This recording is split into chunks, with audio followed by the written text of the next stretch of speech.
ਆਸਾ ਬਾਪ ਦਿਲਾਸਾ ਮੇਰੋ ਕੀਨਾ, ਸੇਜ ਸੁਖਾਲੀ ਮੁਖ ਅੰਮ੍ਰਿਤ ਦੀਨਾ। ਦਿਲਾਸਾ ਦਾ ਮਤਲਬ ਹੁੰਦਾ ਹੈ ਧਰਵਾਸ ਦੇਣਾ। ਬਾਪ ਦਾ ਮਤਲਬ ਪਿਤਾ ਪ੍ਰਭੂ। ਸੇਜ ਦਾ ਮਤਲਬ ਹਿਰਦਾ ਰੂਪ ਸੇਜਾ। ਮੁਖ ਦਾ ਮਤਲਬ ਮੂੰਹ ਵਿੱਚ। ਅੰਮ੍ਰਿਤ ਦਾ ਮਤਲਬ ਆਤਮਕ ਜੀਵਨ ਦੇਣ ਵਾਲਾ ਪ੍ਰਭੂ ਦਾ ਹੁਕਮ, ਪ੍ਰਭੂ ਦੀ ਸਿਫਤ ਸਲਾਹ। ਤਾਂ ਗੁਰੂ ਪਾਤਸ਼ਾਹ ਜੀ ਸਾਨੂੰ ਸਮਝਾ ਰਹੇ ਨੇ ਕਿ ਮੇਰੇ ਅੰਦਰ ਟਿਕ ਕੇ ਮੇਰੇ ਪਿਤਾ ਪ੍ਰਭੂ ਨੇ ਮੈਨੂੰ ਸਹਾਰਾ ਦੇ ਦਿੱਤਾ ਹੈ।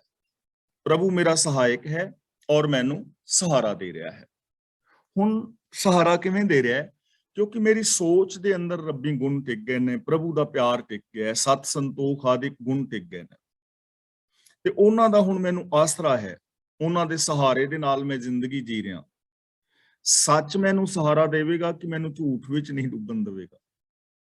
ਨਿਰਭੈਤਾ ਮੈਨੂੰ ਸਹਾਰਾ ਦੇ ਰਹੀ ਹੈ। ਨਿਰਭੈਤਾ ਦੇ ਨਾਲ ਮੈਂ ਜ਼ਿੰਦਗੀ ਜੀ ਰਿਹਾ, ਮੈਂ ਭੈ ਦੇ ਵਿੱਚ ਨਹੀਂ ਹਾਂ। ਨਿਰਵੈਰਤਾ ਮੈਨੂੰ ਸਹਾਰਾ ਦੇ ਰਹੀ ਹੈ। ਨਿਰਵੈਰਤਾ ਦੇ ਸਹਾਰੇ ਨਾਲ ਮੈਂ ਚੱਲ ਰਿਹਾ। ਮੇਰੇ ਅੰਦਰ ਹੁਣ ਈਰਖਾ ਦਵੈਸ਼ ਵਗੈਰਾ ਨਹੀਂ ਰਹੇਗੀ। ਤਾਂ ਮੇਰੇ ਅੰਦਰ ਮੇਰੇ ਪਿਤਾ ਪ੍ਰਭੂ ਨੇ ਟਿਕ ਕੇ ਮੈਨੂੰ ਸਹਾਰਾ ਦਿੱਤਾ ਤੇ ਜਦੋਂ ਪ੍ਰਭੂ ਨੇ ਟਿਕ ਕੇ ਸਹਾਰਾ ਦਿੱਤਾ, ਰੱਬੀ ਗੁਣਾਂ ਦਾ ਸਹਾਰਾ ਬਣਿਆ, ਤਾਂ ਸੇਜ ਸੁਖਾਲੀ। ਸੇਜ ਦਾ ਮਤਲਬ ਹਿਰਦਾ, ਮਤਲਬ ਮੇਰੀ ਸੋਚ। ਸੁਖਾਲੀ ਦਾ ਮਤਲਬ ਸੁੱਖਾਂ ਦੀ, ਸੁੱਖਾਂ ਵਾਲੀ, ਸੁੱਖਾਂ ਦਾ ਘਰ। ਜੋ ਮੇਰੀ ਸੋਚ ਹੈ ਉਹ ਸੁਖਾਲੀ ਹੋ ਗਈ, ਸੁੱਖ ਦੇਣ ਵਾਲੀ ਬਣ ਗਈ। ਕਿਉਂਕਿ ਸਾਡੀ ਸੋਚ ਕਰਕੇ ਹੀ ਦੁੱਖ ਨੇ ਨਾ, ਈਰਖਾ ਦਵੈਸ਼ ਵੈਰ ਵਿਰੋਧ। ਇਸ ਸੋਚ ਕਰਕੇ ਜ਼ਿੰਦਗੀ ਵਿੱਚ ਪਰੇਸ਼ਾਨੀਆਂ ਨੇ। ਪਰ ਜਦੋਂ ਪ੍ਰਭੂ ਅੰਦਰ ਸਮਾ ਗਿਆ, ਮੇਰੀ ਸੋਚ ਸੇਜ ਜਿਹੜੀ ਹੈ ਉਹ ਸੁੱਖ ਦੇਣ ਵਾਲੀ ਹੋ ਗਈ।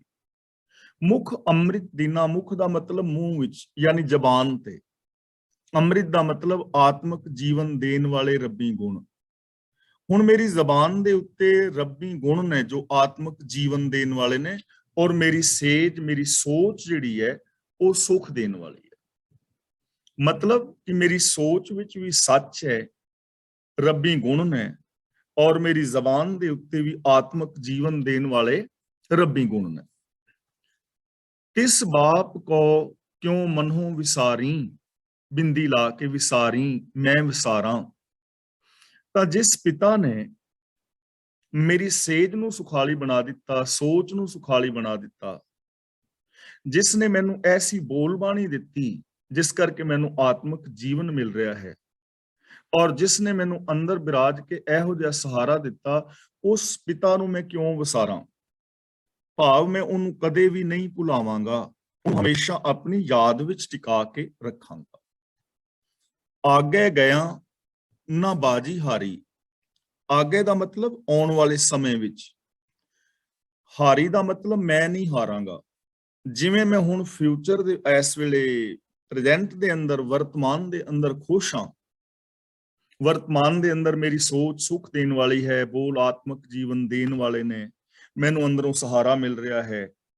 ਤੇ ਜਦੋਂ ਮੈਂ ਰੱਬ ਨੂੰ ਕਦੇ ਵੀ ਨਹੀਂ ਭੁਲਾਵਾਂਗਾ, ਅੱਗੇ ਆਉਣ ਵਾਲੇ ਫਿਊਚਰ ਵਿੱਚ ਵੀ ਮੈਂ ਜੀਵਨ ਦੀ ਬਾਜੀ ਨੂੰ ਕਦੇ ਨਹੀਂ ਹਾਰਾਂਗਾ। ਮੈਂ ਆਤਮਿਕ ਮੌਤ ਤੇ ਕਦੇ ਨਹੀਂ ਮਰਾਂਗਾ। ਇਸੇ ਤਰ੍ਹਾਂ ਆਉਣ ਵਾਲਾ ਜਿਹੜਾ ਮੇਰਾ ਸਮਾਂ ਹੈ ਉਹ ਵੀ ਸੌਖਾ ਰਹੇਗਾ। ਜਿਵੇਂ ਸੋਹਿਲੇ ਦੀ ਪਾਵਨ ਬਾਣੀ 'ਚ ਵੀ ਗੁਰੂ ਜੀ ਕਹਿੰਦੇ ਨੇ ਨਾ, ਈਹਾਂ ਖਾਟ ਚਲੋ ਹਰ ਲਾਹਾ, ਆਗੇ ਬਸਨ ਸੁਹੇਲਾ। ਈਹਾਂ ਦਾ ਮਤਲਬ ਇਸ ਸਮੇਂ ਵਿੱਚ ਜੋ ਸਮਾਂ ਚੱਲ ਰਿਹਾ ਹੈ, ਜੇ ਰੱਬੀ ਗੁਣਾਂ ਦਾ ਲਾਹਾ ਲਓਗੇ ਤਾਂ ਆਉਣ ਵਾਲੇ ਸਮੇਂ ਦੇ ਅੰਦਰ ਵਸਣਾ ਸੌਖਾ ਹੋ ਜਾਏਗਾ, ਜੀਵਨ ਸੌਖਾ ਹੋ ਜਾਏਗਾ। ਕਿਉਂਕਿ ਸਾਡਾ ਜੋ ਫਿਊਚਰ ਹੈ ਉਹ ਸਾਡੇ ਵਰਤਮਾਨ ਦੇ ਉੱਤੇ ਹੀ ਡਿਪੈਂਡ ਕਰਦਾ ਹੈ। ਮੁਈ ਮੇਰੀ ਮਾਈ ਹੋਂ ਖਰਾ ਸੁਖਾਲਾ। ਮਾਈ ਦਾ ਮਤਲਬ ਮਾਂ, ਮੁਈ ਦਾ ਮਤਲਬ ਮਰ ਗਈ। ਮੇਰੀ ਮਾਂ ਮਰ ਗਈ ਹੈ। ਹੁਣ ਉਹ ਮਾਂ ਕਿਹੜੀ ਹੈ? ਦੁਨਿਆਵੀ ਮਾਂ ਨਹੀਂ ਜਿਸ ਨੇ ਮੈਨੂੰ ਜਨਮ ਦਿੱਤਾ ਹੈ। ਮਾਈ ਦਾ ਮਤਲਬ ਮਾਇਆ। ਤੇ ਮਾਂ ਗੋਦ ਦੇ ਵਿੱਚ ਬਿਠਾ ਕੇ ਪਾਲਦੀ ਹੈ, ਲਾਡ ਲਡਾਉਂਦੀ ਹੈ, ਖੁਰਾਕ ਦਿੰਦੀ ਹੈ। ਇਸੇ ਤਰ੍ਹਾਂ ਸਾਡੀ ਜੋ ਸੋਚ ਹੈ ਉਹ ਸਾਨੂੰ ਪਾਲਦੀ ਹੈ। ਸਾਡੀ ਸੋਚ ਦੇ ਵਿੱਚੋਂ ਹੀ ਸਾਨੂੰ ਖੁਰਾਕ ਮਿਲਦੀ ਹੈ ਜੀਵਨ ਜੀਣ ਲਈ। ਤੇ ਮਾਇਆ ਵਾਲੀ ਸੋਚ ਕਿਹੜੀ ਹੈ? ਇਹ ਮਾਇਆ ਜਿਤ ਹਰ ਵਿਸਰੈ ਮੋਹ ਉਪਜੈ ਭਾਉ ਦੂਜਾ ਲਾਇਆ। ਉਹ ਸੋਚ ਜੋ ਮੈਨੂੰ ਹਰ ਇੱਕ ਦੇ ਅੰਦਰ ਰੱਬ ਨਹੀਂ ਸੀ ਵੇਖਣ ਦਿੰਦੀ, ਉਹ ਸੋਚ ਜੋ ਮੈਨੂੰ ਸੈਲਫਿਸ਼ਨੈਸ ਦੀ ਖੁਰਾਕ ਦੇ ਰਹੀ ਸੀ, ਉਹ ਸੋਚ ਜੋ ਮੇਰੇ ਅੰਦਰ ਮੇਰ ਤੇਰ ਦੇ ਵਿਤਕਰੇ ਪੈਦਾ ਕਰਦੀ ਸੀ, ਉਹ ਸੋਚ ਮੇਰੀ ਮਰ ਗਈ ਹੈ। ਮੇਰੇ ਅੰਦਰੋਂ ਮਾਇਆ ਵਾਲੀ ਸੋਚ ਮੁੱਕ ਗਈ ਹੈ। ਤੇ ਉਹ ਸੋਚ ਜਦੋਂ ਮਰ ਗਈ, ਉਹ ਸੋਚ ਜਦੋਂ ਖਤਮ ਹੋ ਗਈ, ਹਾਂ ਖਰਾ ਸੁਖਾਲਾ ਦਾ ਮਤਲਬ ਬਹੁਤ ਜ਼ਿਆਦਾ ਸੁਖੀ ਹਾਂ। ਖਰਾ ਦਾ ਮਤਲਬ ਬਹੁਤ ਜ਼ਿਆਦਾ।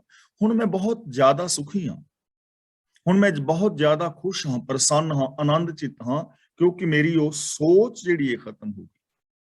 ਤਾਂ ਜੇ ਅਸੀਂ ਵੀ ਚਾਹੁੰਦੇ ਹਾਂ ਕਿ ਸਾਡੀ ਜ਼ਿੰਦਗੀ ਦੇ ਅੰਦਰ ਸੁਖ, ਸ਼ਾਂਤੀ, ਆਨੰਦ, ਖੇੜਾ ਔਰ ਪ੍ਰਸੰਨਤਾ ਹੋਵੇ, ਤਾਂ ਆਪਣੀ ਇਸ ਸੀਮਤ ਸੋਚ ਨੂੰ ਖਤਮ ਕਰਨਾ ਹੋਵੇਗਾ, ਆਪਣੀ ਸੋਚ ਨੂੰ ਬਦਲਣਾ ਹੋਵੇਗਾ। ਸੋਚ ਦੇ ਅੰਦਰ ਗੁਣ, ਬੋਲਾਂ ਦੇ ਅੰਦਰ ਗੁਣ ਔਰ ਬਿਹੇਵੀਅਰ ਦੇ ਅੰਦਰ ਗੁਣ ਲਿਆਣੇ ਪੈਣਗੇ। ਫਿਰ ਜੀਵਨ ਦੇ ਅੰਦਰ ਸੁਖੀ ਔਰ ਸ਼ਾਂਤ ਹੋ ਜਾਵਾਂਗੇ। ਇਹ ਨੇਮ ਪੂਰੀ ਦੁਨੀਆ ਦੇ ਹਰ ਇਸਤਰੀ ਪੁਰਸ਼ ਦੇ ਉੱਤੇ ਲਾਗੂ ਹੈ। ਪਹਿਰੋਂ ਨਹੀਂ ਦਗਲੀ, ਲੱਗੇ ਨਾ ਪਾਲਾ। ਇੱਥੇ ਪਾਲਾ ਦਾ ਮਤਲਬ ਸਰਦੀ, ਜਿਵੇਂ ਬੰਦੇ ਨੂੰ ਕਾਂਬਾ ਛਿੜਦਾ, ਦੁੱਖ ਹੁੰਦਾ। ਤੇ ਦਗਲੀ, ਪਹਿਰੋਂ ਦਾ ਮਤਲਬ ਮੈਂ ਪਹਿਨਦਾ ਹਾਂ, ਪਹਿਰੋਂ ਨਹੀਂ ਦਾ ਮਤਲਬ ਮੈਂ ਨਹੀਂ ਪਹਿਨਾਂਗਾ। ਦਗਲੀ ਦਾ ਮਤਲਬ ਹੁੰਦਾ ਹੈ ਕੁੜਤਾ ਜਿਹੜਾ ਅਸੀਂ ਪਾਉਂਦੇ ਨੇ ਨਾ, ਰੂੰਦਾਰ ਕੋਟ, ਗੋਦੜੀ ਜਿਹਨੂੰ ਅਸੀਂ ਕਹਿੰਦੇ ਨੇ, ਵਿੱਚ ਰੂੰ ਭਰਿਆ ਹੁੰਦਾ, ਤੇ ਫਕੀਰ ਲੋਕ ਜਿਹੜੇ ਨੇ ਗੋਦੜੀ ਪਾਉਂਦੇ ਨੇ। ਤੇ ਗੋਦੜੀ ਪਾਉਂਦੇ ਨੇ ਇਸ ਕਰਕੇ ਵੀ ਉਹ ਇੱਕ ਤਾਂ ਫਕੀਰਾਂ ਦਾ ਆਪਣਾ ਉਹਨਾਂ ਦਾ ਪਹਿਨਾਵਾ ਹੈ, ਦੂਜਾ ਸਰਦੀ ਵਗੈਰਾ ਤੋਂ ਬਚਣ ਲਈ। ਤੇ ਕਬੀਰ ਜੀ ਕਹਿੰਦੇ ਨੇ ਪਹਿਰੋਂ ਨਹੀਂ ਦਗਲੀ, ਕਿ ਮੈਂ ਹੁਣ ਇਹੋ ਜੀ ਕੁੜਤੀ ਜਿਹੜੀ ਹੈ ਨਾ, ਫਕੀਰਾਂ ਵਾਲੀ ਗੋਦੜੀ, ਉਹ ਨਹੀਂ ਪਾਉਂਦਾ, ਨਹੀਂ ਪਾਵਾਂਗਾ। ਮਤਲਬ ਕਿ ਮੈਂ ਵਿਖਾਵਾ ਨਹੀਂ ਕਰਾਂਗਾ, ਭੇਖ ਨਹੀਂ ਧਾਰਾਂਗਾ। ਭੇਖ ਨੇ ਨਾ ਹਰ ਮਜ਼ਹਬ ਦਾ ਜਾਂ ਹਰ ਫਿਰਕੇ ਦਾ ਆਪਣਾ ਆਪਣਾ ਭੇਖ ਹੈ। ਤੇ ਲੋਕ ਇਹ ਸਮਝਦੇ ਨੇ ਕਿ ਸ਼ਾਇਦ ਇਹ ਭੇਖ ਧਾਰਨ ਕਰਨ ਦੇ ਨਾਲ, ਇਹ ਧਾਰਮਿਕ ਚਿੰਨ੍ਹ ਧਾਰਨ ਕਰਨ ਦੇ ਨਾਲ ਹੀ ਅਸੀਂ ਧਾਰਮਿਕ ਹੋ ਜਾਵਾਂਗੇ। ਲੋਕ ਬਾਹਰੋਂ ਤੌਰ ਤੇ ਪਹਿਨਾਵਾ ਪਹਿਨ ਲੈਂਦੇ ਨੇ ਧਾਰਮਿਕ, ਪਰ ਅੰਦਰੋਂ ਸੋਚ ਨਹੀਂ ਚੇਂਜ ਕਰਦੇ, ਸੋਚ ਉਹੀ ਰਹਿੰਦੀ ਹੈ। ਗੁਰਦੁਆਰੇ ਸਾਹਿਬ, ਮੰਦਿਰ, ਮਸਜਿਦ ਦੇ ਵਿੱਚ ਜਾਣਾ ਸ਼ੁਰੂ ਕਰ ਦਿੰਦੇ ਨੇ, ਧਾਰਮਿਕ ਗ੍ਰੰਥ ਪੜ੍ਹਨਾ ਸ਼ੁਰੂ ਕਰ ਦਿੰਦੇ ਨੇ, ਧਾਰਮਿਕ ਪਹਿਨਾਵਾ ਲੋਕ ਪਹਿਨ ਲੈਂਦੇ ਨੇ, ਲੇਕਿਨ ਸੋਚ ਨਹੀਂ ਬਦਲਦੇ। ਸੋਚ ਵਿੱਚ ਨਿਮਰਤਾ, ਸੱਚਾਈ, ਦਇਆ, ਧਰਮ, ਧੀਰਜ ਇਹ ਨਹੀਂ ਆਉਂਦਾ। ਆਪਣਾ ਬਿਹੇਵੀਅਰ ਨਹੀਂ ਬਦਲਦੇ, ਬਿਹੇਵੀਅਰ ਉਹੀ ਰਹਿੰਦਾ। ਤਾਂ ਕਬੀਰ ਜੀ ਇੱਥੇ ਕਹਿੰਦੇ ਨੇ ਪਹਿਰੋਂ ਨਹੀਂ ਦਗਲੀ, ਮੈਂ ਲੋਕ ਵਿਖਾਵਾ ਨਹੀਂ ਕਰਾਂਗਾ। ਲੱਗੇ ਨਾ ਪਾਲਾ, ਤੇ ਨਾ ਹੀ ਮੈਨੂੰ ਪਾਲਾ ਲੱਗੇਗਾ। ਹੁਣ ਪਾਲਾ ਕਾਹਦਾ ਹੈ?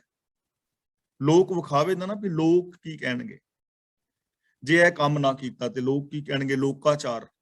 ਮੈਨੂੰ ਇਹ ਪਾਲਾ ਨਹੀਂ ਲੱਗਦਾ ਕਿ ਲੋਕ ਕੀ ਕਹਿਣਗੇ। ਮੈਨੂੰ ਇਸ ਚੀਜ਼ ਦੀ ਹੁਣ ਖਤਰਾ ਨਹੀਂ ਹੈ ਕਿ ਲੋਕ ਕੀ ਕਹਿਣਗੇ। ਔਰ ਕਬੀਰ ਜੀ ਨੇ ਬੜੇ ਪਿਆਰੇ ਬਚਨਾਂ ਦੇ ਨਾਲ ਸਾਨੂੰ ਹੋਰ ਜਗ੍ਹਾ ਵੀ ਸਮਝਾਇਆ ਪਾਵਨ ਬਾਣੀ ਵਿੱਚ। ਉਹ ਕਹਿਣ ਲੱਗੇ, ਵਰਤ ਨਾ ਰਹੋ ਨਾ ਮਾਹ ਰਮਦਾਨਾ, ਨਾ ਤੇ ਮੈਂ ਵਰਤ ਵਗੈਰਾ ਰੱਖਦਾ ਹਾਂ ਹਿੰਦੂ ਵੀਰਾਂ ਵਾਲੇ, ਔਰ ਨਾ ਹੀ ਮੈਂ ਰਮਜ਼ਾਨ ਦੇ ਮਹੀਨੇ ਵਿੱਚ ਰੋਜ਼ੇ ਰੱਖਦਾ ਹਾਂ। ਤੇ ਲੋਕ ਮੈਨੂੰ ਕਹਿੰਦੇ ਨੇ ਵੀ ਤੂੰ ਕੈਸਾ ਬੰਦਾ ਹੈ, ਨਾ ਤੂੰ ਉਹ ਕੰਮ ਕਰਨਾ, ਨਾ ਤੂੰ ਉਹ ਕੰਮ ਕਰਦਾ, ਨਾ ਤੂੰ ਤੀਰਥਾਂ ਤੇ ਜਾਂਦਾ ਹੈ, ਨਾ ਤੂੰ ਵਰਤ ਆਦਿਕ ਰੱਖਦਾ ਹੈ, ਨਾ ਤੂੰ ਕੋਈ ਕਰਮ ਕਾਂਡ ਕਰਦਾ ਹੈ। ਲੋਕ ਮਨ ਮਾਨੈ, ਲੋਕ ਨਾ ਪਤੀਜੇ। ਉਹ ਕਹਿੰਦਾ ਮੇਰਾ ਮਨ ਤੇ ਮੰਨ ਗਿਆ ਹੈ ਸੱਚ, ਤੇ ਮੈਨੂੰ ਸੱਚ ਦੀ ਸਮਝ ਆ ਗਈ ਹੈ, ਮੈਂ ਸੱਚੀ ਜ਼ਿੰਦਗੀ ਜੀਣੀ ਸ਼ੁਰੂ ਕਰ ਦਿੱਤੀ ਹੈ। ਪਰ ਲੋਕ ਨਹੀਂ ਖੁਸ਼, ਲੋਕ ਨਹੀਂ ਪਤੀਜਦੇ। ਉਹ ਮੈਨੂੰ ਮਿਹਣੇ ਮਾਰ ਰਹੇ ਨੇ ਵੀ ਤੂੰ ਇਹ ਕੰਮ ਹੀ ਨਹੀਂ ਕਰਦਾ, ਤੂੰ ਤੇ ਧਰਮੀ ਬੰਦਾ ਹੀ ਨਹੀਂ ਹੈ, ਤੂੰ ਤਾਂ ਆਪਣੀ ਇੱਜ਼ਤ ਹੀ ਗਵਾ ਲਈ ਹੈ। ਹਮ ਅਪਤੈ ਆਪਣੀ ਪਤ ਖੋਈ। ਪਰ ਕਬੀਰ ਜੀ ਇੱਕ ਬੜੀ ਪਿਆਰੀ ਗੱਲ ਕਹਿ ਰਹੇ ਨੇ। ਉਹ ਕਹਿੰਦੇ ਨੇ ਮਨ ਮਾਨੈ, ਲੋਕ ਨਾ ਪਤੀਜੈ। ਮੇਰਾ ਮਨ ਮੰਨ ਗਿਆ ਹੈ, ਮੈਂ ਸੱਚ ਦੇ ਰਾਹ ਤੇ ਚੱਲ ਰਿਹਾ, ਪਰ ਲੋਕ ਨਾ ਪਤੀਜੈ, ਲੋਕ ਖੁਸ਼ ਨਹੀਂ। ਤਾਂ ਕਬੀਰ ਜੀ ਅਗਲੀ ਦ੍ਰਿੜਤਾ ਪ੍ਰਗਟਾ ਰਹੇ ਨੇ, ਨਾ ਪਤੀਜੈ ਤੋ ਕਿਆ ਕੀਜੈ, ਵੀ ਨਹੀਂ ਖੁਸ਼ ਤੇ ਮੈਂ ਕੀ ਕਰਾਂ। ਕਿ ਲੋਕਾਂ ਨੂੰ ਖੁਸ਼ ਕਰਨ ਵਾਸਤੇ ਮੈਂ ਜ਼ਿੰਦਗੀ ਥੋੜਾ ਜੀਣੀ ਹੈ। ਮੇਰਾ ਤਾਂ ਰੱਬ ਨਾਲ ਪਿਆਰ ਹੈ, ਰੱਬੀ ਰਜ਼ਾ ਵਿੱਚ ਤੁਰਨਾ ਹੈ, ਇੱਕ ਅਸੂਲ ਹੈ, ਇੱਕ ਨਿਯਮ ਹੈ, ਇਨਸਾਨੀਅਤ ਹੈ, ਇਹ ਜ਼ਿੰਦਗੀ ਦਾ ਗੋਲ ਹੈ। ਲੋਕ ਵਿਖਾਵੇ ਵਾਸਤੇ ਮੈਂ ਜ਼ਿੰਦਗੀ ਥੋੜੀ ਜੀਣੀ ਹੈ। ਤਾਂ ਇਸ ਪੰਕਤੀ ਦਾ ਭਾਵ ਹੈ, ਪਹਿਰੋਂ ਨਹੀਂ ਦਗਲੀ, ਲਗੈ ਨਾ ਪਾਲਾ, ਕਿ ਮੈਂ ਭੇਖ ਨਹੀਂ ਕਰਦਾ ਔਰ ਮੈਨੂੰ ਲੋਕਾਚਾਰੀ ਦਾ ਪਾਲਾ ਨਹੀਂ ਲੱਗਦਾ ਕਿ ਲੋਕ ਕੀ ਕਹਿਣਗੇ। ਮੈਂ ਇਹਨਾਂ ਗੱਲਾਂ ਤੋਂ ਉੱਤੇ ਉੱਠ ਗਿਆ ਹਾਂ। ਬਲ ਤਿਸ ਬਾਪੈ ਜਿਨ ਹੋਂ ਜਾਇਆ। ਬਲ ਦਾ ਮਤਲਬ ਸਦਕੇ, ਜਿਨ ਦਾ ਮਤਲਬ ਜਿਸ ਪਿਓ ਨੇ, ਜਾਇਆ ਦਾ ਮਤਲਬ ਜਨਮ ਦਿੱਤਾ ਹੈ। ਹੁਣ ਦੇਖੋ, ਇੱਕ ਪਿਤਾ ਜੀ ਤੇ ਸਾਡੇ ਜਿਨ੍ਹਾਂ ਕਰਕੇ ਸਾਡਾ ਸਰੀਰਕ ਜਨਮ ਹੋਇਆ ਉਹ ਹੈ, ਲੇਕਿਨ ਇੱਥੇ ਜਿਹੜਾ ਜਾਇਆ ਹੈ ਨਾ, ਜਿਹੜਾ ਜਨਮ ਹੈ, ਇੱਕ ਨਵੇਂ ਜਨਮ ਦੀ ਗੱਲ ਹੋ ਰਹੀ ਹੈ। ਜਿਹੜਾ ਨਵਾਂ ਜੀਵਨ ਹੈ ਨਾ, ਨਵੀਂ ਸੋਚ, ਨਵਾਂ ਜੀਵਨ, ਨਵੀਂ ਜ਼ਿੰਦਗੀ।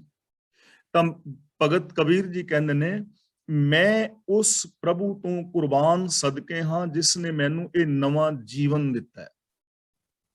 ਇੱਥੇ ਸਧਾਰਨ ਮਨੁੱਖਾ ਸਰੀਰ ਦੇਣ ਦਾ ਜ਼ਿਕਰ ਨਹੀਂ ਹੈ, ਇੱਥੇ ਸੁੰਦਰ ਤਬਦੀਲੀ ਦਾ ਜ਼ਿਕਰ ਹੈ ਕਿ ਜੋ ਪ੍ਰਭੂ ਦੀ ਮਿਹਰ ਨਾਲ, ਰੱਬੀ ਰਜ਼ਾ ਵਿੱਚ ਤੁਰਨ ਦੇ ਨਾਲ ਜੋ ਤਬਦੀਲੀ ਆਈ ਹੈ, ਇੱਥੇ ਉਸ ਤਬਦੀਲੀ ਦਾ ਜਨਮ, ਉਸ ਤਬਦੀਲੀ ਦਾ ਜ਼ਿਕਰ ਕੀਤਾ ਜਾ ਰਿਹਾ ਹੈ, ਜੋ ਕਿ ਨਵੀਂ ਚੇਂਜਿੰਗ ਆਈ ਹੈ ਸੋਚ ਦੇ ਅੰਦਰ, ਬਿਹੇਵੀਅਰ ਦੇ ਅੰਦਰ, ਬੋਲਾਂ ਦੇ ਅੰਦਰ।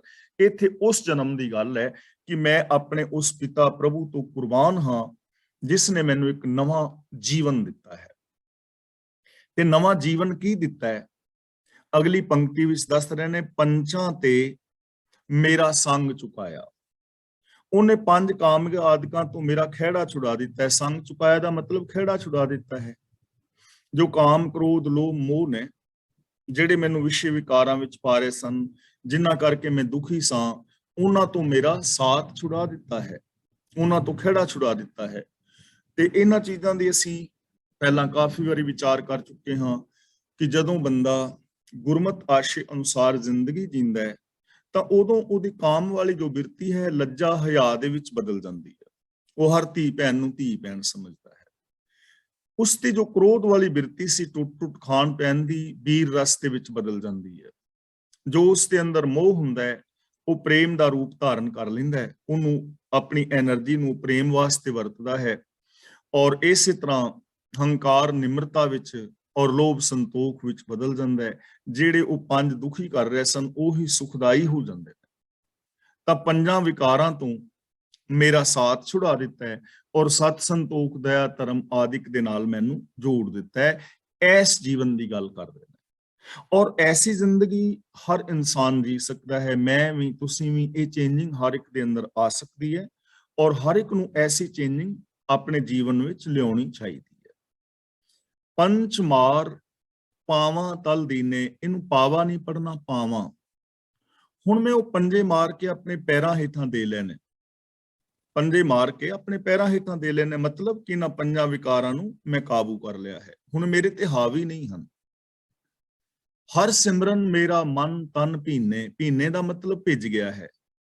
ਸਿਮਰਨ ਦਾ ਮਤਲਬ ਯਾਦ ਵਿੱਚ, ਕਿ ਰੱਬੀ ਯਾਦ ਦੇ ਅੰਦਰ ਮੇਰਾ ਮਨ ਵੀ ਔਰ ਮੇਰਾ ਤਨ ਵੀ ਭਿੱਜ ਗਿਆ ਹੈ, ਦਾ ਮਤਲਬ ਮਸਤ ਹੋ ਗਿਆ ਹੈ।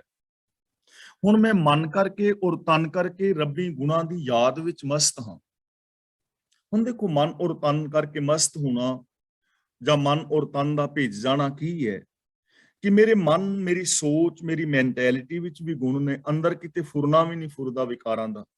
ਇਹ ਤੇ ਹੋ ਗਿਆ ਮਨ ਦਾ ਭਿੱਜ ਜਾਣਾ, ਸੋਚ ਦਾ ਭਿੱਜ ਜਾਣਾ। ਤੇ ਤਨ ਦਾ ਭਿੱਜ ਜਾਣਾ ਕੀ ਹੈ? ਕਿ ਜ਼ਬਾਨ ਜਿਹੜੀ ਹੈ ਮੇਰੀ ਉਹ ਵੀ ਮਿੱਠੀ, ਸੱਚੀ, ਪਿਆਰੀ ਹੈ, ਬੋਲ ਪਿਆਰੇ ਨੇ।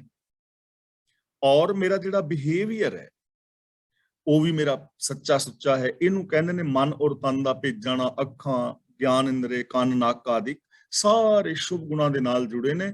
ਭਾਵ ਮੈਂ ਮਨ ਕਰਕੇ ਔਰ ਤਨ ਕਰਕੇ ਰੱਬੀ ਗੁਣਾਂ ਦੇ ਅੰਦਰ ਮਸਤ ਹਾਂ।